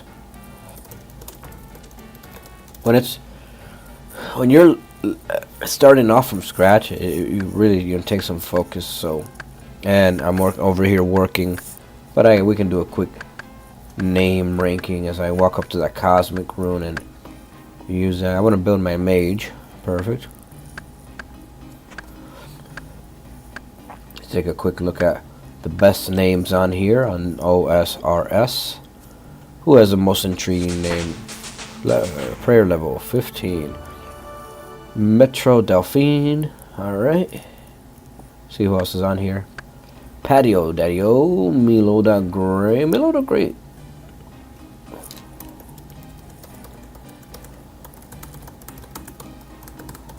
Let's take a quick look who else is around here. Ookie Spooky. Reminds me of the Addams Family. Awesome. Olaf Bjorn. Olaf takes the lead with best name on stream. Metro Delphine, Top Avenger, Yudi Hung, Cleves,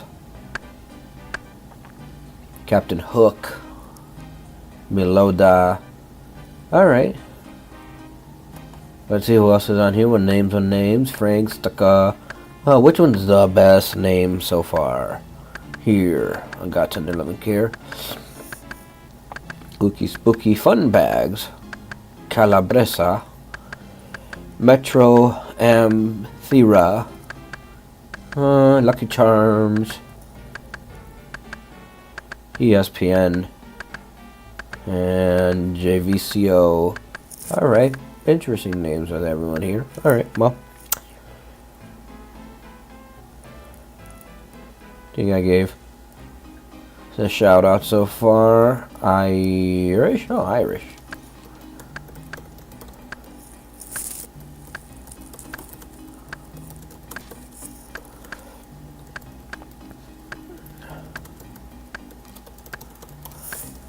Yeah, that's probably the best name thus far. Ooh, a fire rune. And can I equip that? Well, this is 1 cent here. Uh-oh. Is the fire rune still there? Nope, not there anymore. I have a full inventory. I saw deposit some things at the bank.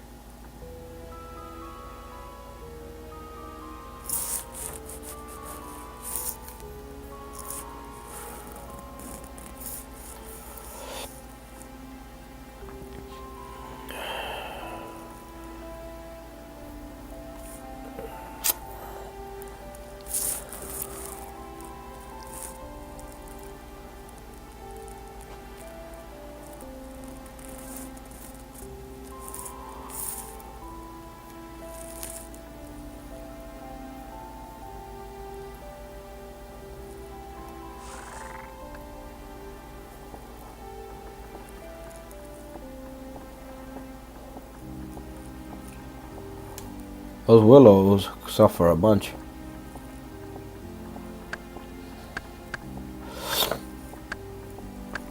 What is that? Mouch?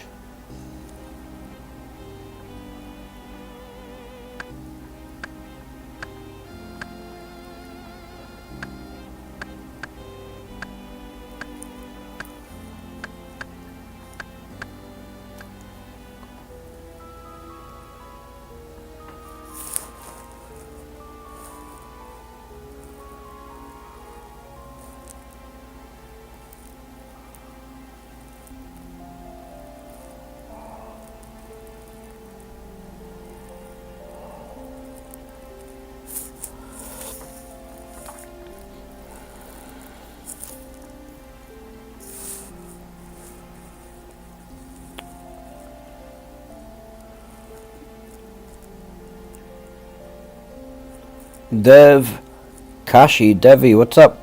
Up Mede Live, Me Abi I welcome, welcome.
Oh.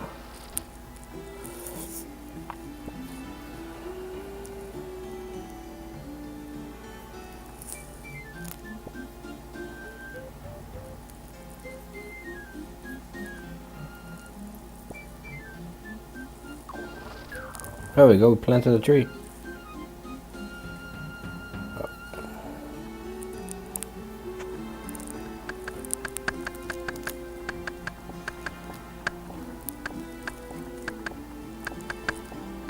Air rune.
Axe. But here we are.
The heck is that?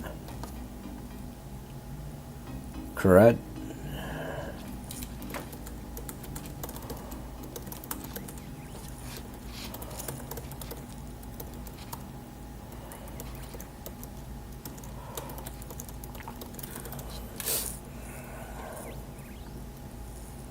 Shout out. Wow, look at that. Standard cred. This must be an oak tree. So it should increase my wood chopping levels.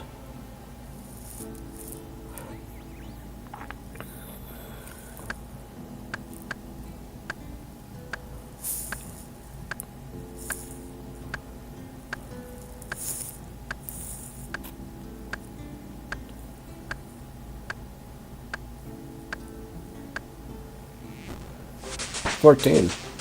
When can we start cutting down willows at 15? Or oaks at 15?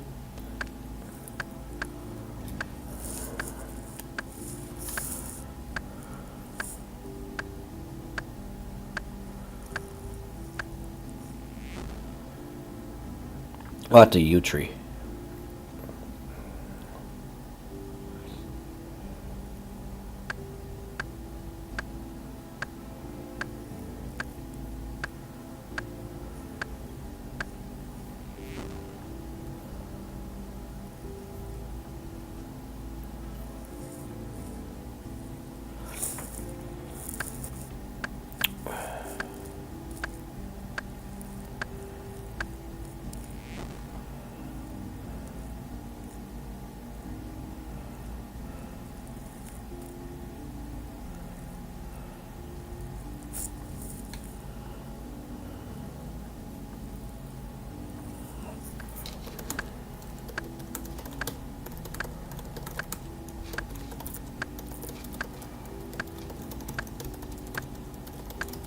Shout out to Squid 18214.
Oh, 60.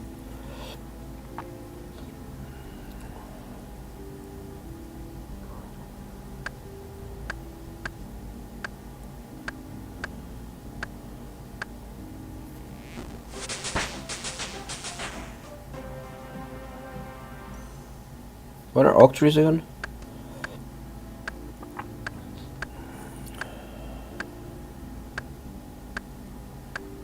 This is an oak tree. Let's find out. 18. What level? Oh, I can chop down oak trees now. What I like about oak trees is that it just keeps chopping, chopping, chopping, so I can get some more work done over here.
$16.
Wood cutting, alright.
Alright.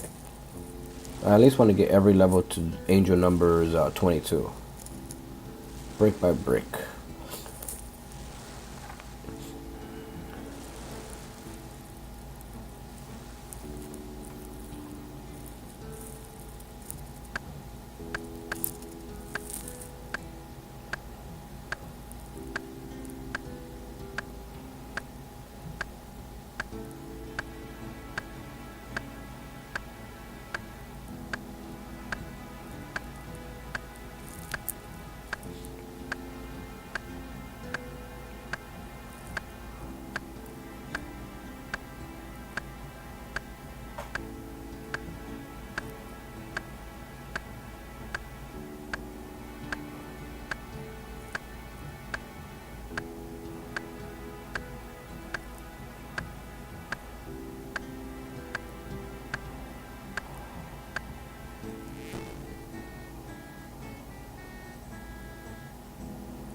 Iron metal.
Alright, leveled up 19.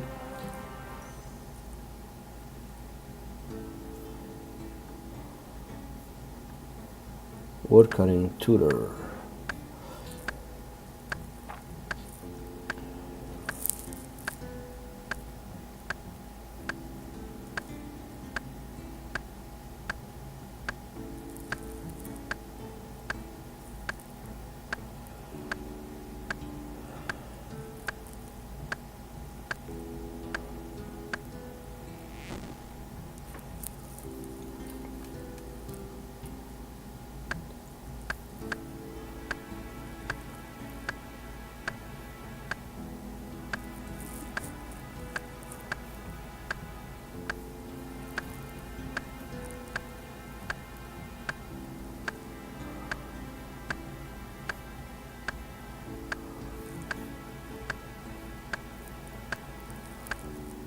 Gore look one.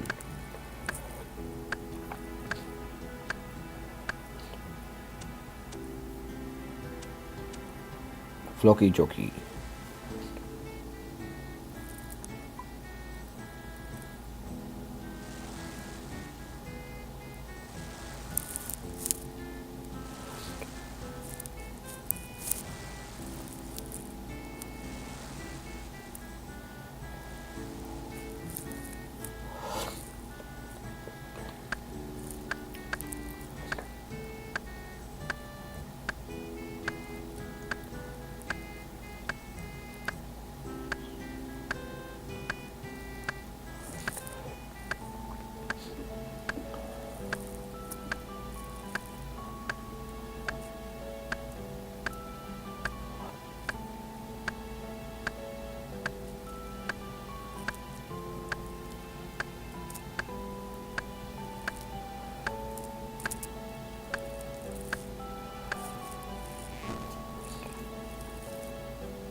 Shout out to David Hent.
Eden NLN wants to trade. What's up, Eden and Creds?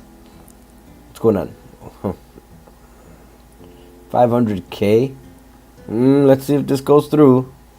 What? Well, thank you so much. Would you just look at that? Well, thank you so much. Appreciate that. Are you all on chat right now on Twitch? And or YouTube? Well, that was random. Thank you so much. Where are you all going to? Headed towards. I'm going to go that way. Look at these rich RuneScapers. Just gave 500k. Thank you so much. Thank you. Shouting you out on Twitch and YouTube.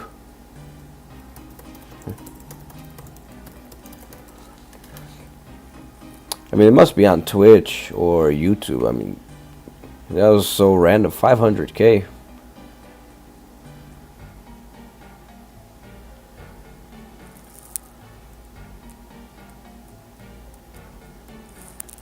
I don't know what's going on now. What are people talking about?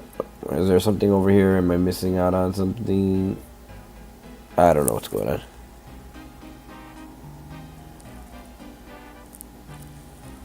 This one I saw earlier. I saw a cred earlier. But this one right here, Eden, no idea. Alright, well, I'm going to the bank. Thank you so much. Appreciate that. Wow, that was like one of the most strangest interactions I had here on RuneScape. 500k. Awesome. And I'm over here working on some projects, and all of a sudden they come up to me with their awesome wardrobe and donate 500k. Bank the banker.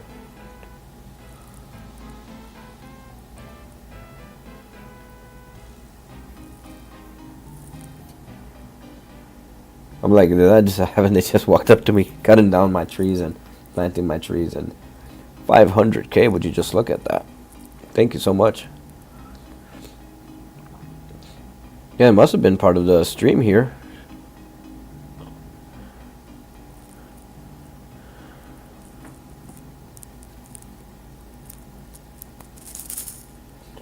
Get some water runes right over there. I definitely have to build up my mage.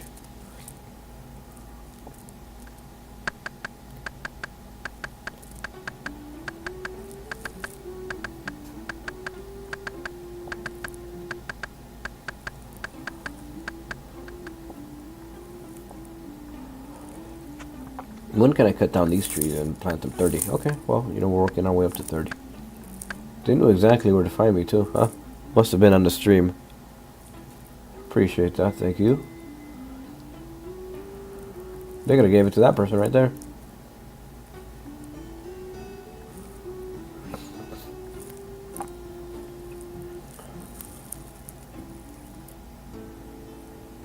Alright, so I do not know what my cutting level is, but I definitely want to start cutting up those U's. What I like is it shows you cutting it up and then it replants it. So it's definitely a wholesome process.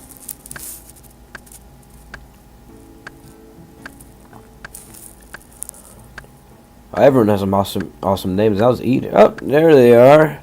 Oh, look at them. They're just showing up again. All right, what's up? Eden, NL, N. They know exactly where to find me. I mean, they must be part of the stream. 10. What? This is such a random interaction. I appreciate it. Thank you so much. Well, oh, and another trade.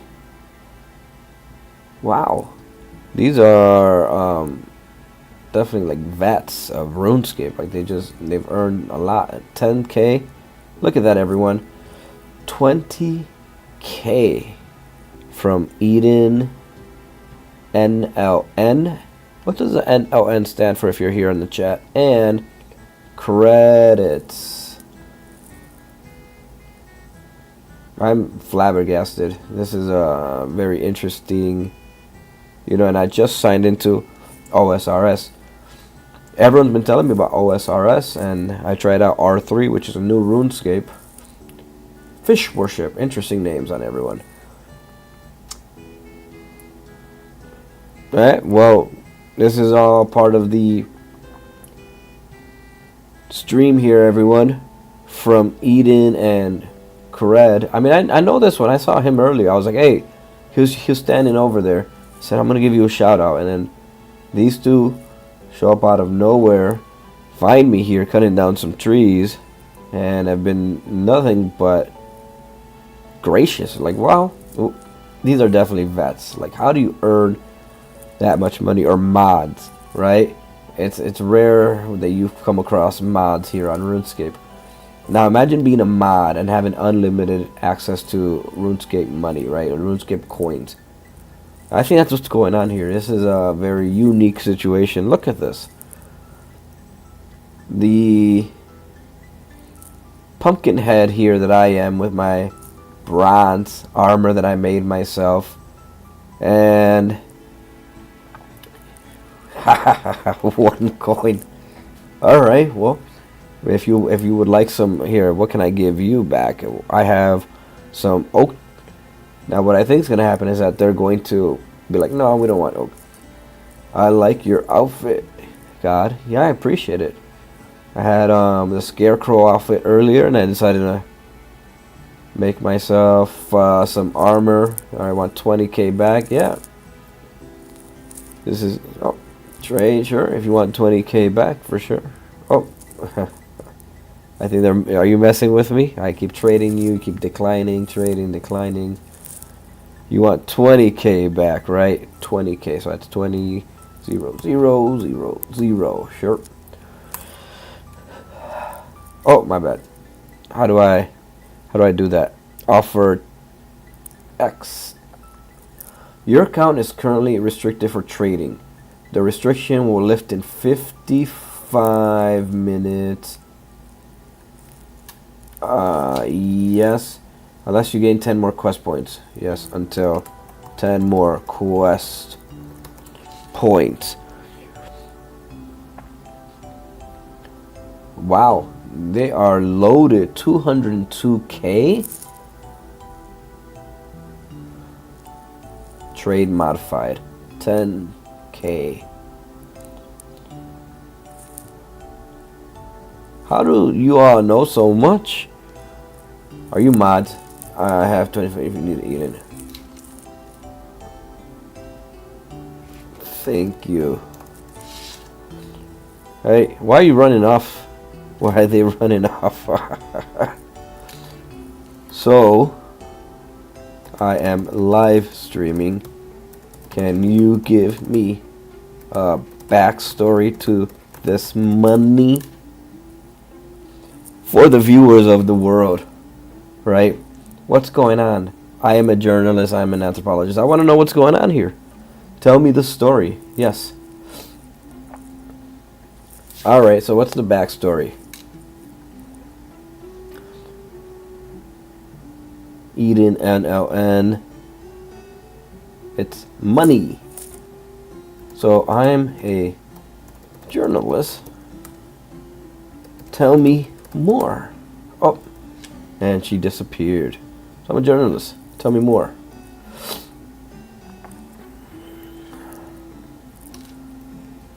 Why? How did you acquire it? Who are you? I know you two work together. She disappeared. Eden disappeared. And Cred here. Credits. I know you know each other.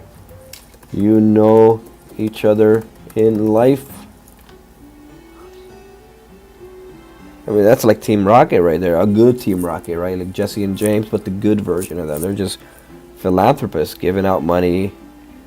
And you all saw I was going to give whatever money they wanted back. Nah, man, a few days ago. Alright, well, let's add friend. Add friend.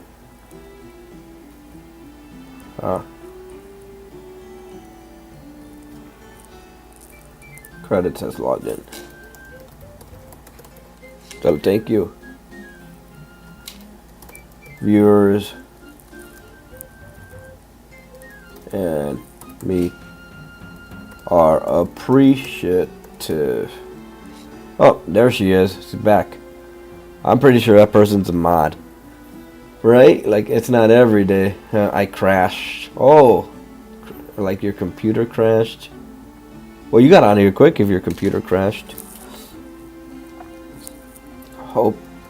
So you imagine. This is the funniest interaction. Let me tell you that. You.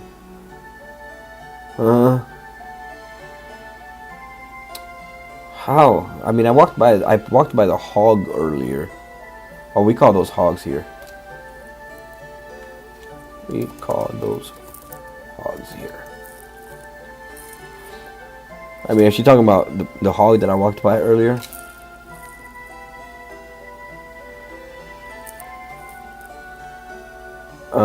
No.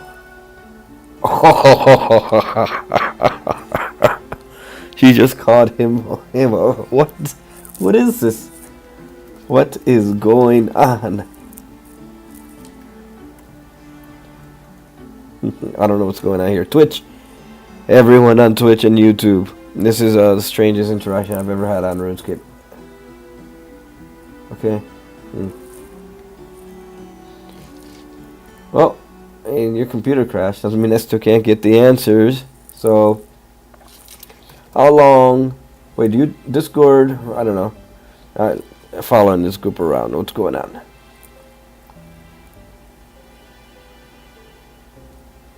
Discord or Twitch for any of you? I mean, you would expect with that much money. Like, how do you earn this plus the amount that I dropped off at the bank earlier? Baines LJ 1995. Oh.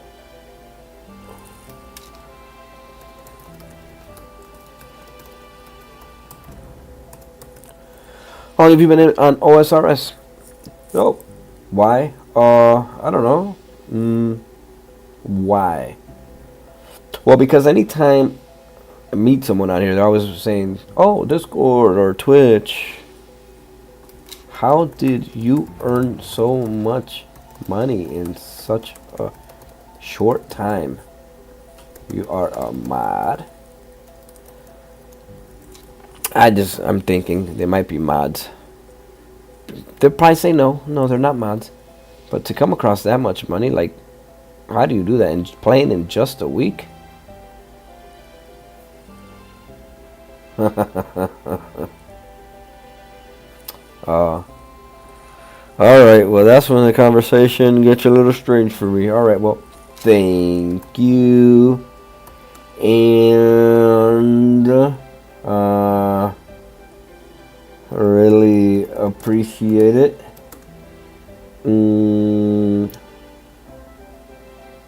Well, at least they're honest, you know. Enjoy, mister. Cool. Alright, well, you know, let's cut some trees, go to the bank. Well, thank you so much, you know. Thank you. At least they were honest, you know. Probably not. You know, mods will be mods. That's my hypothesis. I came across mods, and that doesn't happen often. They don't have a Twitch. They're not really saying, oh yeah, Discord, like many of the other people here that I've met. And the only people who would do that are Jagex mods. Right? That's my hypothesis. Playing for just a week? Probably, right? Like that's a good hypothesis to have, I believe. Not every day. And they said that their computer crashed. Aaron Ochita. So that's where I met the person, just standing there earlier. And I said, hey, I'm shouting you out. You have a cool name. And they must have remembered that and said, saw the stream, saw where I was. Nonetheless, wow. No wonder everyone's been telling me to join OSRS. I have never had an experience like this on OSRS, Old School RuneScape, R3, which is New School RuneScape, ever. I'm over here multitasking, working, and how much do we have here now? Wow, I went from like 500k. She did want 20k back, and I don't have a problem giving that to them. So if you find me and you want it back, let me know. Otherwise, whoa, 1658k. Let's grab some mind runes right there. I definitely have to increase my mage. I wonder if mods are allowed to tell you that they're mods, or would they want to keep that aura of mystery. But there's nothing really over here. I thought I was going to collect some runes. But I'm going to go cut down some trees.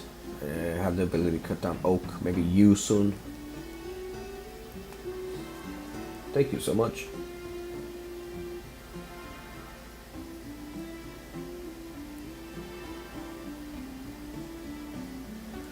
That did remind me, I do need more quest points.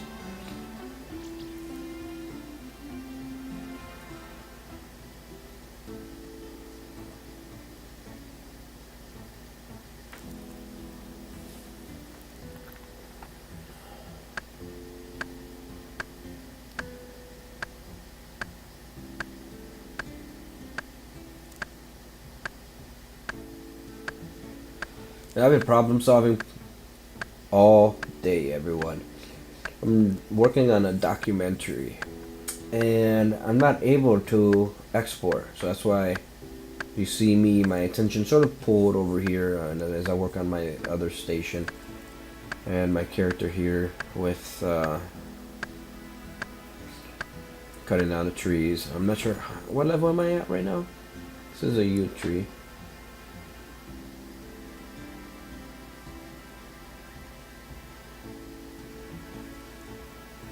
What level? 60. Oh, well, I won't be cutting out those down anytime soon. How about a willow tree?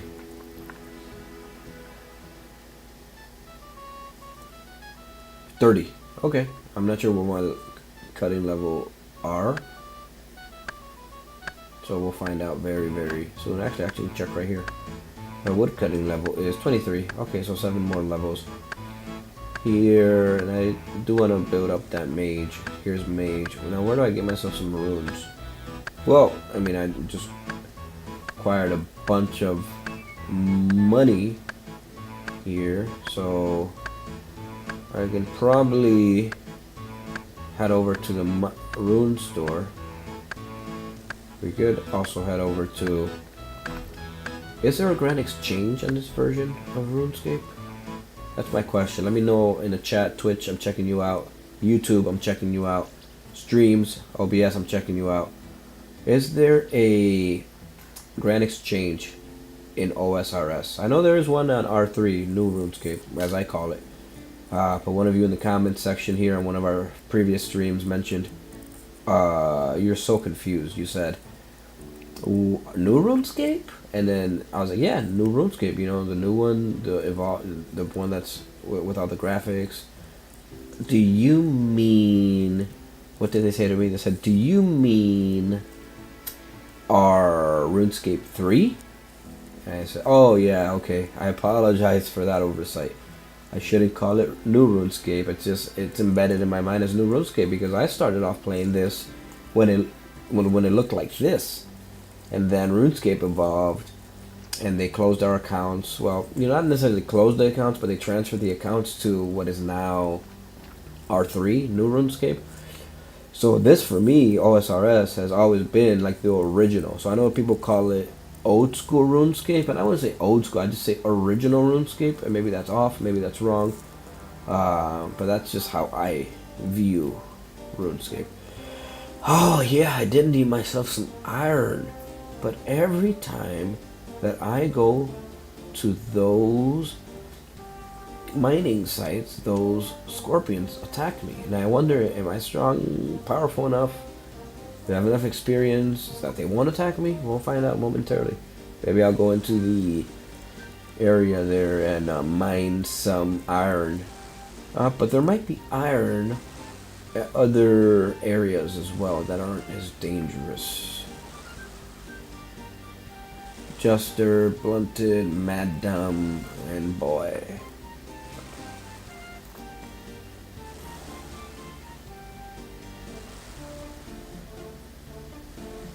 Okay, so no, I'm not gonna do that. Last time I did that, you know what happened?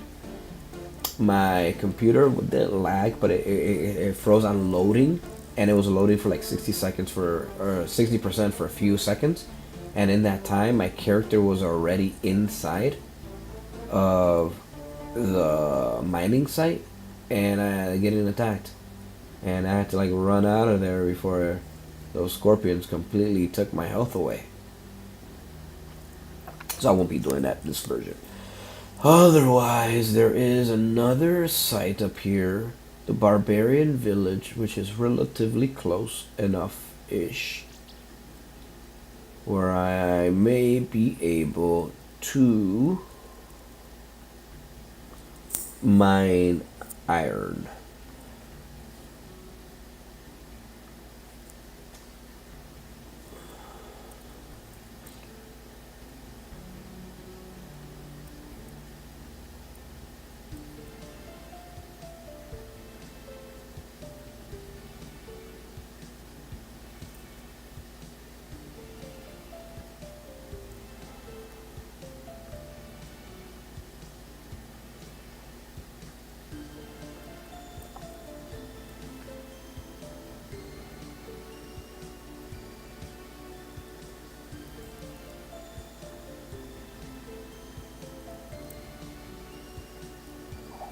Tin. Oh no, I made it to the wrong. This is all tin.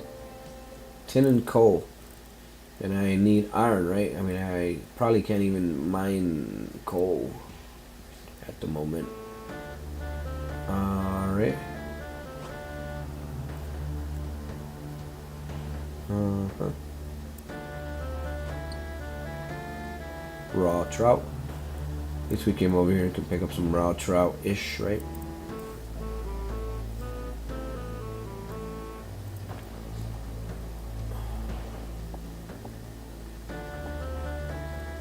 Do a bake raw trout.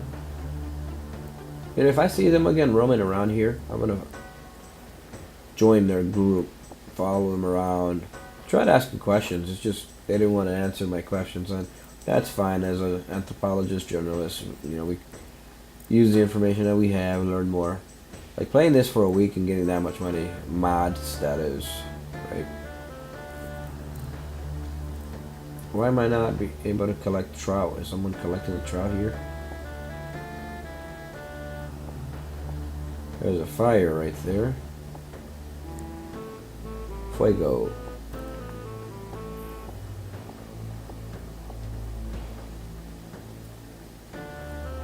You look like you need it. It wouldn't give you all this money. Just strange because then they wanted a 20K back. It's like, sure, yeah, this is, I appreciate it, but they had like a lot more money to. Just very interesting. Very, very interesting. Alright, can I even bake this?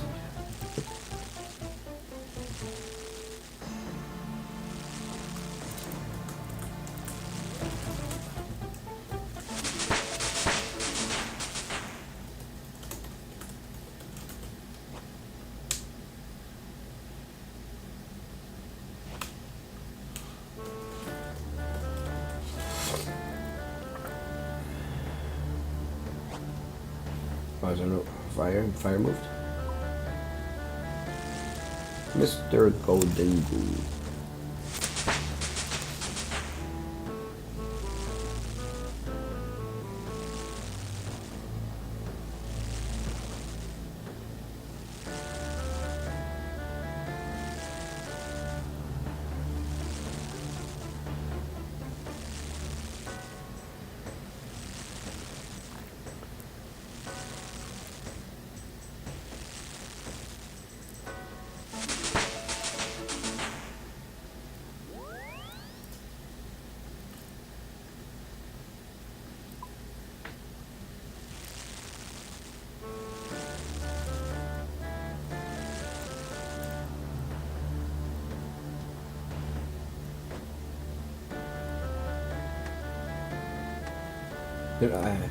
Pretty awesome. You can just drop a bunch, like any of the burnt food, like right away.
Hmm. Alright, that was my goal, to make it to 22 for every single item here, all of my skills. Made it to 22 here in baking food.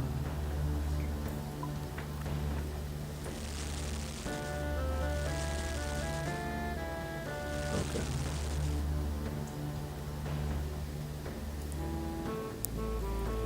Well, I'll be heading out of here. The conversation's getting iffy.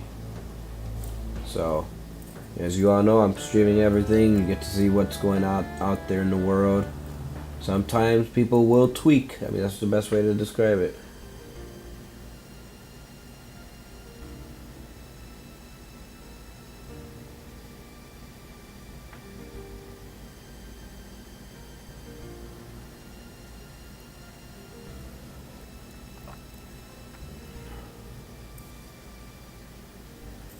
So when people tweak, I just go somewhere else. And I do have a go here. I drop off a bunch of this food at the bank. That'll serve a better purpose later on. Head into the wild, if anything like that. And you know, what is my mining level at? And where is that bank located? I have to take a quick look at the map here. I think I'm close to it, if I remember. Yeah, here it is. Perfect. Welcome everyone to Got to Know Love and Care. I see a few more of you here on the chat. We are on Twitch, we are on YouTube using OBS, so all these streaming platforms. I see all your chats here. Welcome, welcome. On OSRS due to popular demand. And shout out to Eden and shout out to Credits. I mean, thanks. That was one of the, I can actually say one of the best interactions I've had here on RuneScape ever. One of the strangest, but one of the best. Like, wow. And drop that off as well. Don't need a staff with me. Now there's a mining site. Oh, actually, we're gonna verify if there is a grand exchange. And it looks like there is a grand exchange. Let me let everyone know here. We're gonna do a quick name rank of everyone. This is one of the best games where you can just name rank. Everyone has so many creative names.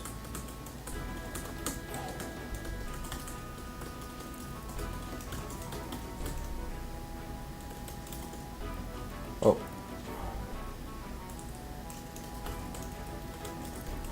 Alright, let's take a quick name rank. We have Aussie John Street, Bok Choy, Capio, Orange, and then Island something, Aussie, J6, Street Tom, Cleo Ride, Goose Dash, Nas X. Who has the best names? Not sure so far.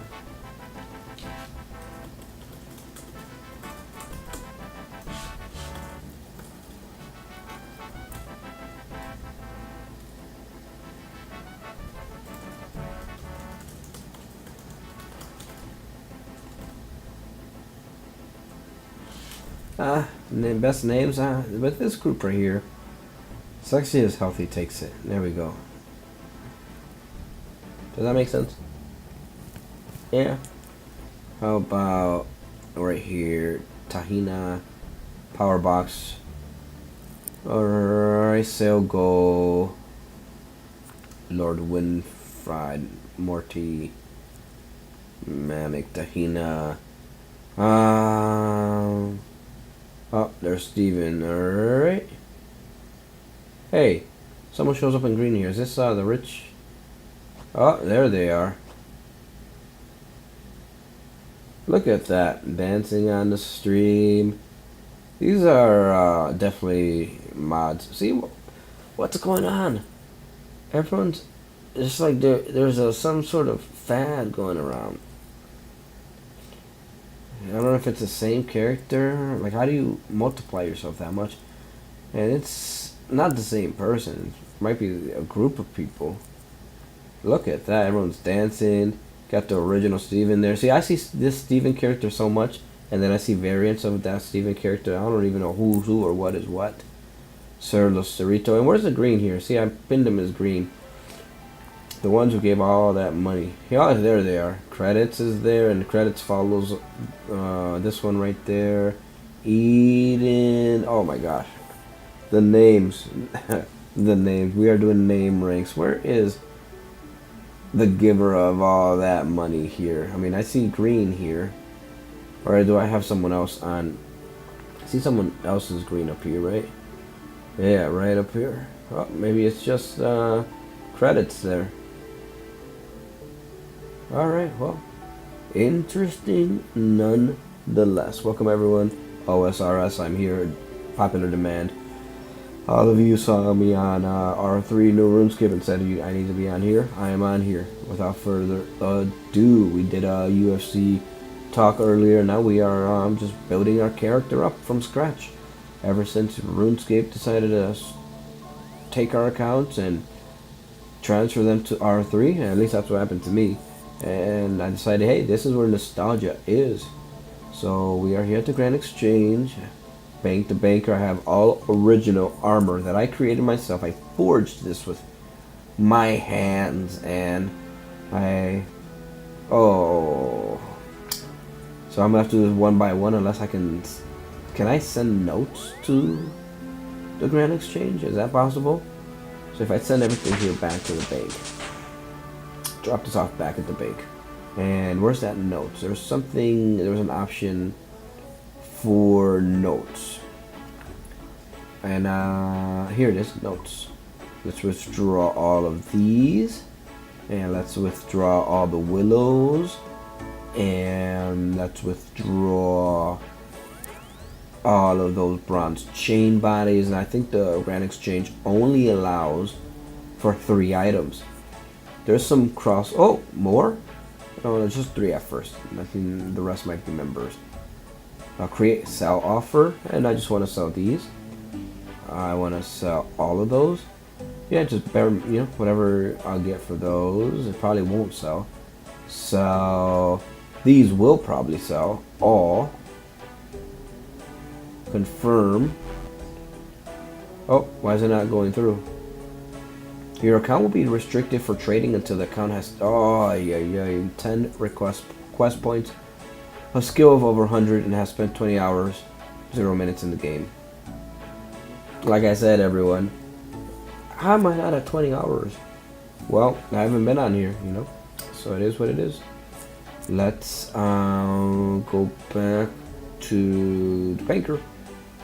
No banker, let's not have a conversation, let's just do business. And deposit. So I pretty much just have to level my character up. That's it. And once I level my character up, then I will be able to sell those willows. Is this the spot where everyone's at? Is this like the area? I mean, there are so many interesting conversations going on here. I have no idea what is what here. This is such a unique area. One person here is green. Is this credit? Credits is there.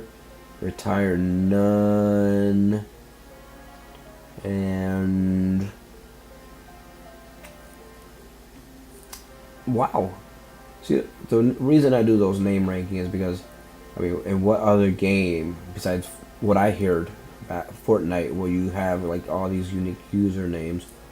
And this game has existed longer than Fortnite, so I mean, you have names and veterans and people playing that from all walks of life. Athena is a classic, and a retired nun. Look at that, everyone! A retired nun has even joined the show. So get myself some logs there, and what's over there? I am going to head over to a quest or build my mage level, except that I don't have enough equipment for mage yet. But what I can do is equip myself as an archer and battle the mages, and the mages tend to drop a lot of runes. So let's do that. Grab ourselves some arrows. Oh, I'm not sure if I'm at mithril yet. I think I'm still equipped with bronze, so that should do the job for now, unless we have any iron. And all. We have some food right here. All. Now where is my bow and arrow? Am I equipping? I don't see my bow and arrow here. Do I have it equipped? Yep, I have it equipped. Is that enough? I'll probably need more food. What other food do we have? We have some anchovies and sardine. Collect those. Now the reason I'm doing this is because the mages tend to drop a lot of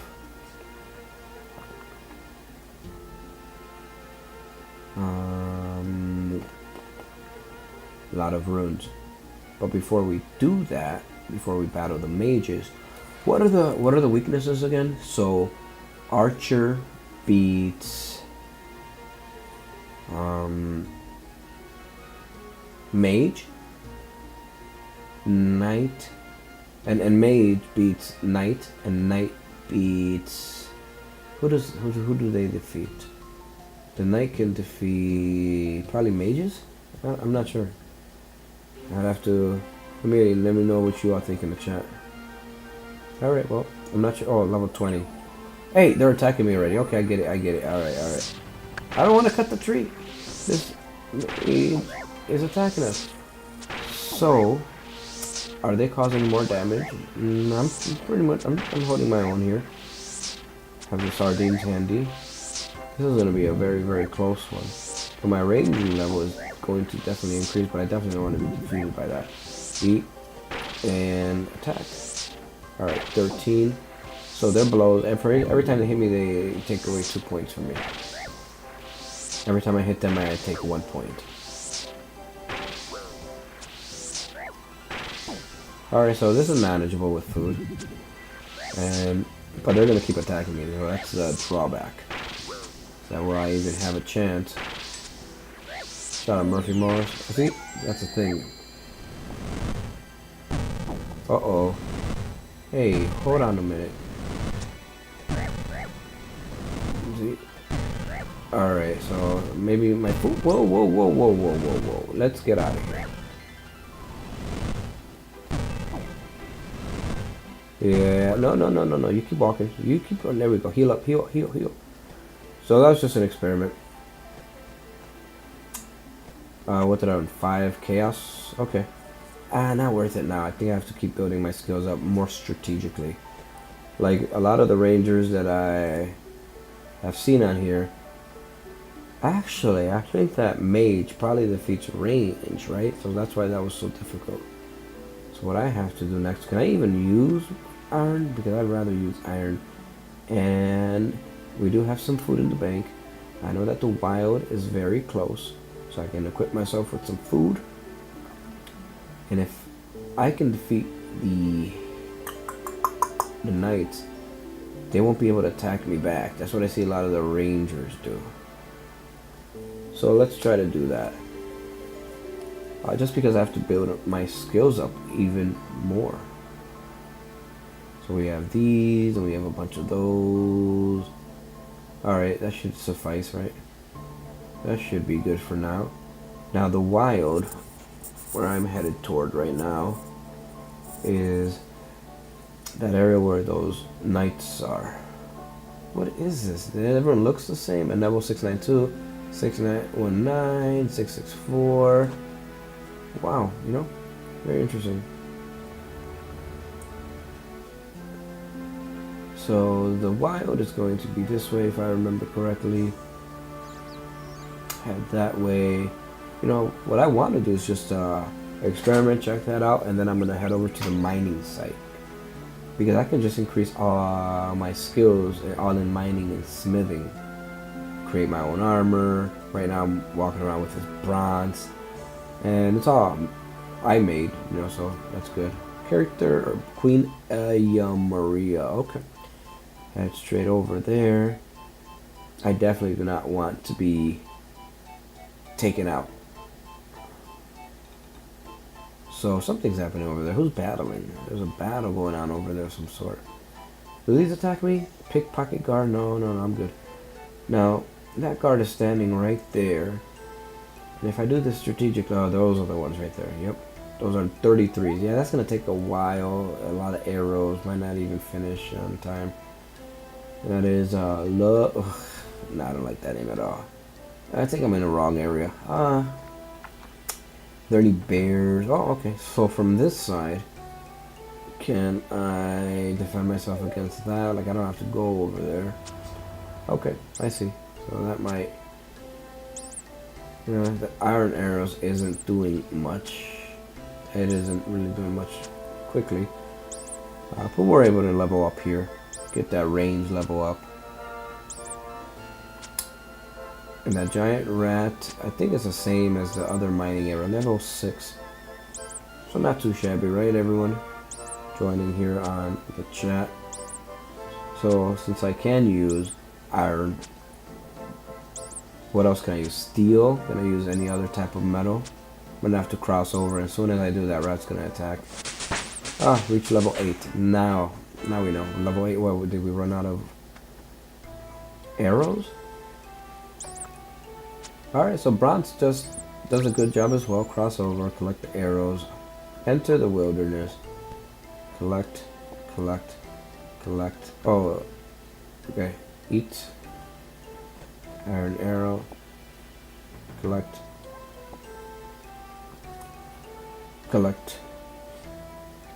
Yeah, that's decent. Didn't really affect my health there much. Milo cat. So that's decent. I leveled up, which is a good thing. There's another one of those right there. What level is that? 46. Is it too far? Is this Black Knight going to attack? We will find out. Nope, they're just leaving me alone there. Maybe because I'm already in battle. Oh, and that rat disappeared. Let's cross over and attack. Build up the range here.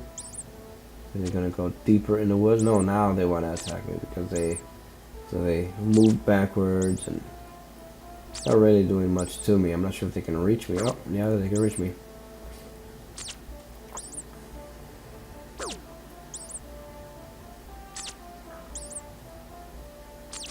Benefit of this is that we're not too far from the mining site. Almost to level 9 in bow and arrows archery.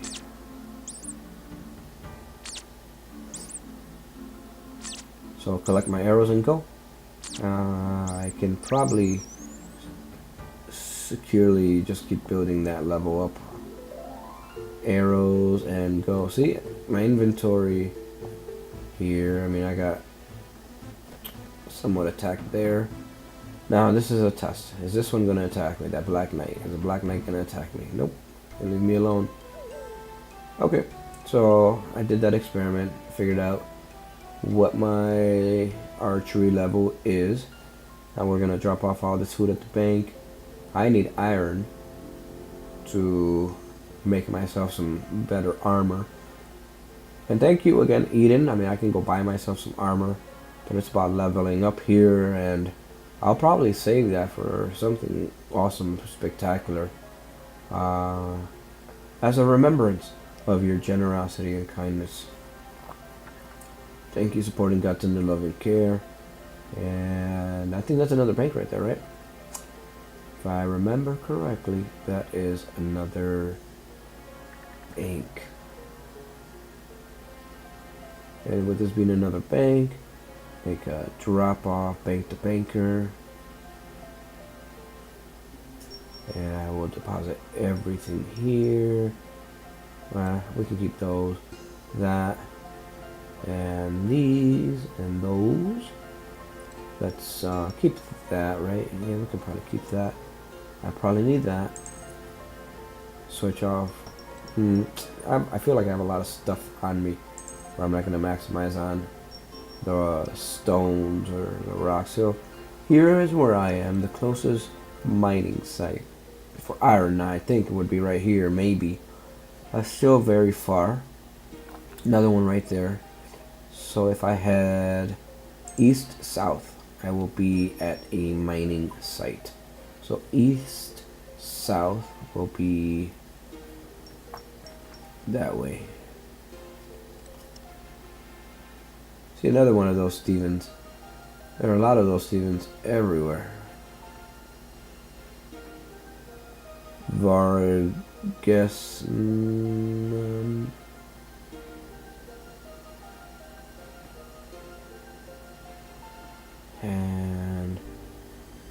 east and south.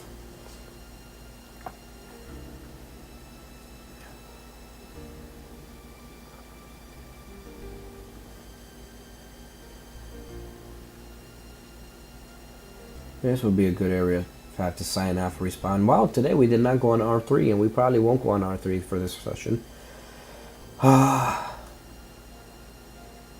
Follow me.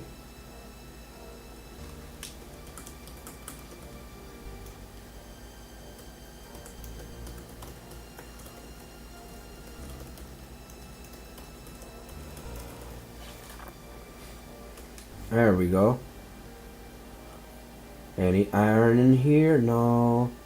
Oh yeah, there's iron right there. I'm gonna rank all your names here on our channel. Hey, what's up, everyone? I'm gonna do a name ranking all of your names on YouTube and Twitch. Stream, search, God, tender, loving care. Welcome everyone. Got Tender Loving Care, educational gameplay. We're here on OSRS, original school, RuneScape, Stucca 73, Scottish Hill. That's it. Hetuta, and someone, sir. Among this group of characters here, the best name. This is a tough one. What is it? Well, first let's ask, what does Hetuta mean? Like, what is a Hetuta? Maybe it means something in a different language. Let's be respectful, everyone. That might be someone's name in a different language, or it might mean something. Like, I just learned this awesome word, a Japanese word, from a very awesome show that I was watching on feng shui and batsu and design. So you always learn different words, you know. Every culture has different words, and if they don't say anything, I can't really rank it. I don't know what it means. That's the only thing holding it back. So these are background. Scott is something, and then, well, this is a tough one. Group here, Stucca. Okay, well, I guess Stucca. Well, Stucca. Got best name award on stream, because that's what we're working with so far. If anyone else takes the lead, then they take the lead.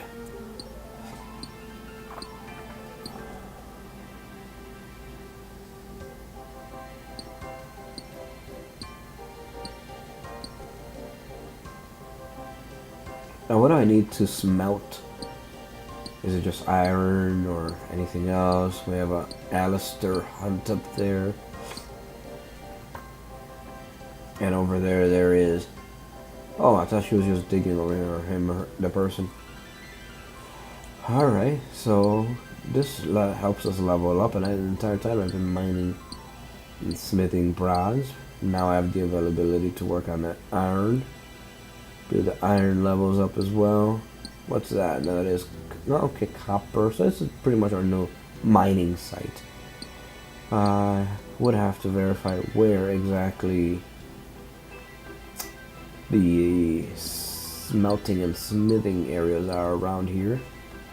As long as we can level up here using the most powerful tools at our disposal, which is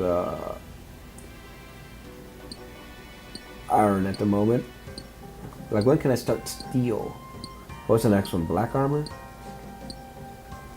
Let's take a look at here what's going on with this. So my goal is 22 for every single one. Some of them I've gotten higher. Some of them not so much. Like smithing, 22. But in order to become a better smither, I need to mine. So that's why my mining is higher than 22. Have to build my mage as well. Build that up to 22. Angel number 22. Oh, my prayer level as well. So there's a rat walking around there. What else? Tree cutting level. Recently was able to cut down some oaks. Fire making level.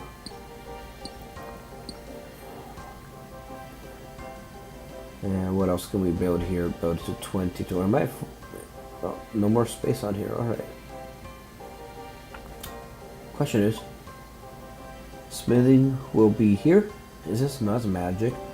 That's an anvil, so I'm gonna have to just deposit it in the bank. Because I'm unfamiliar with where else I can smith. Yeah, deposit in the bank and take care of that later. Best method right now. I've probably gotten some levels here up to beyond 20, so that's good.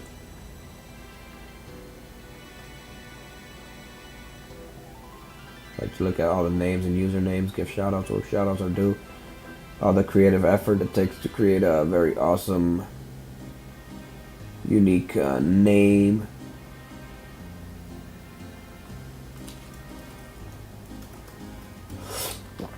Alright, head over to the bank here.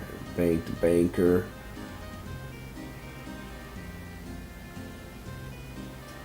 Deposit all of these for now. And there's an anvil, but I can't really do anything with that right now because smithing has a completely different symbol. What I can do is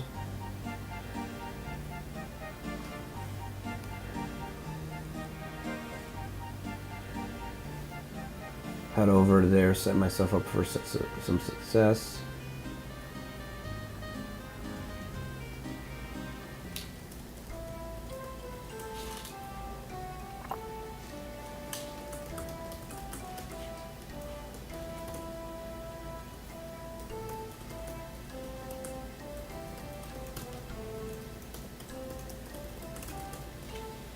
Tree cutters all over there.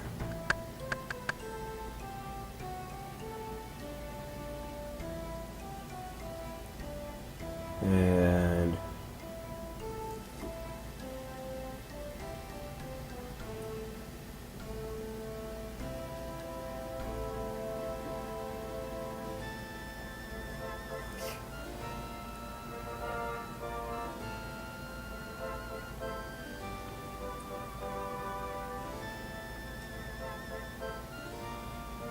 the rats no longer attack me. Alright, right on.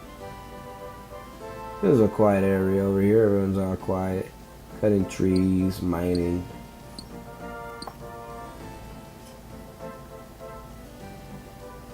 My mage level can probably increase as I increase my other skills. My bow and arrow.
Bandu. Shut up.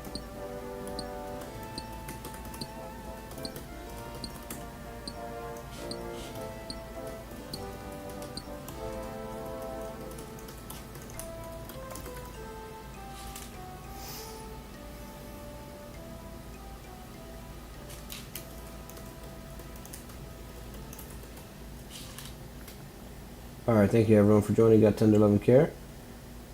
This was a fun session. Learned a lot.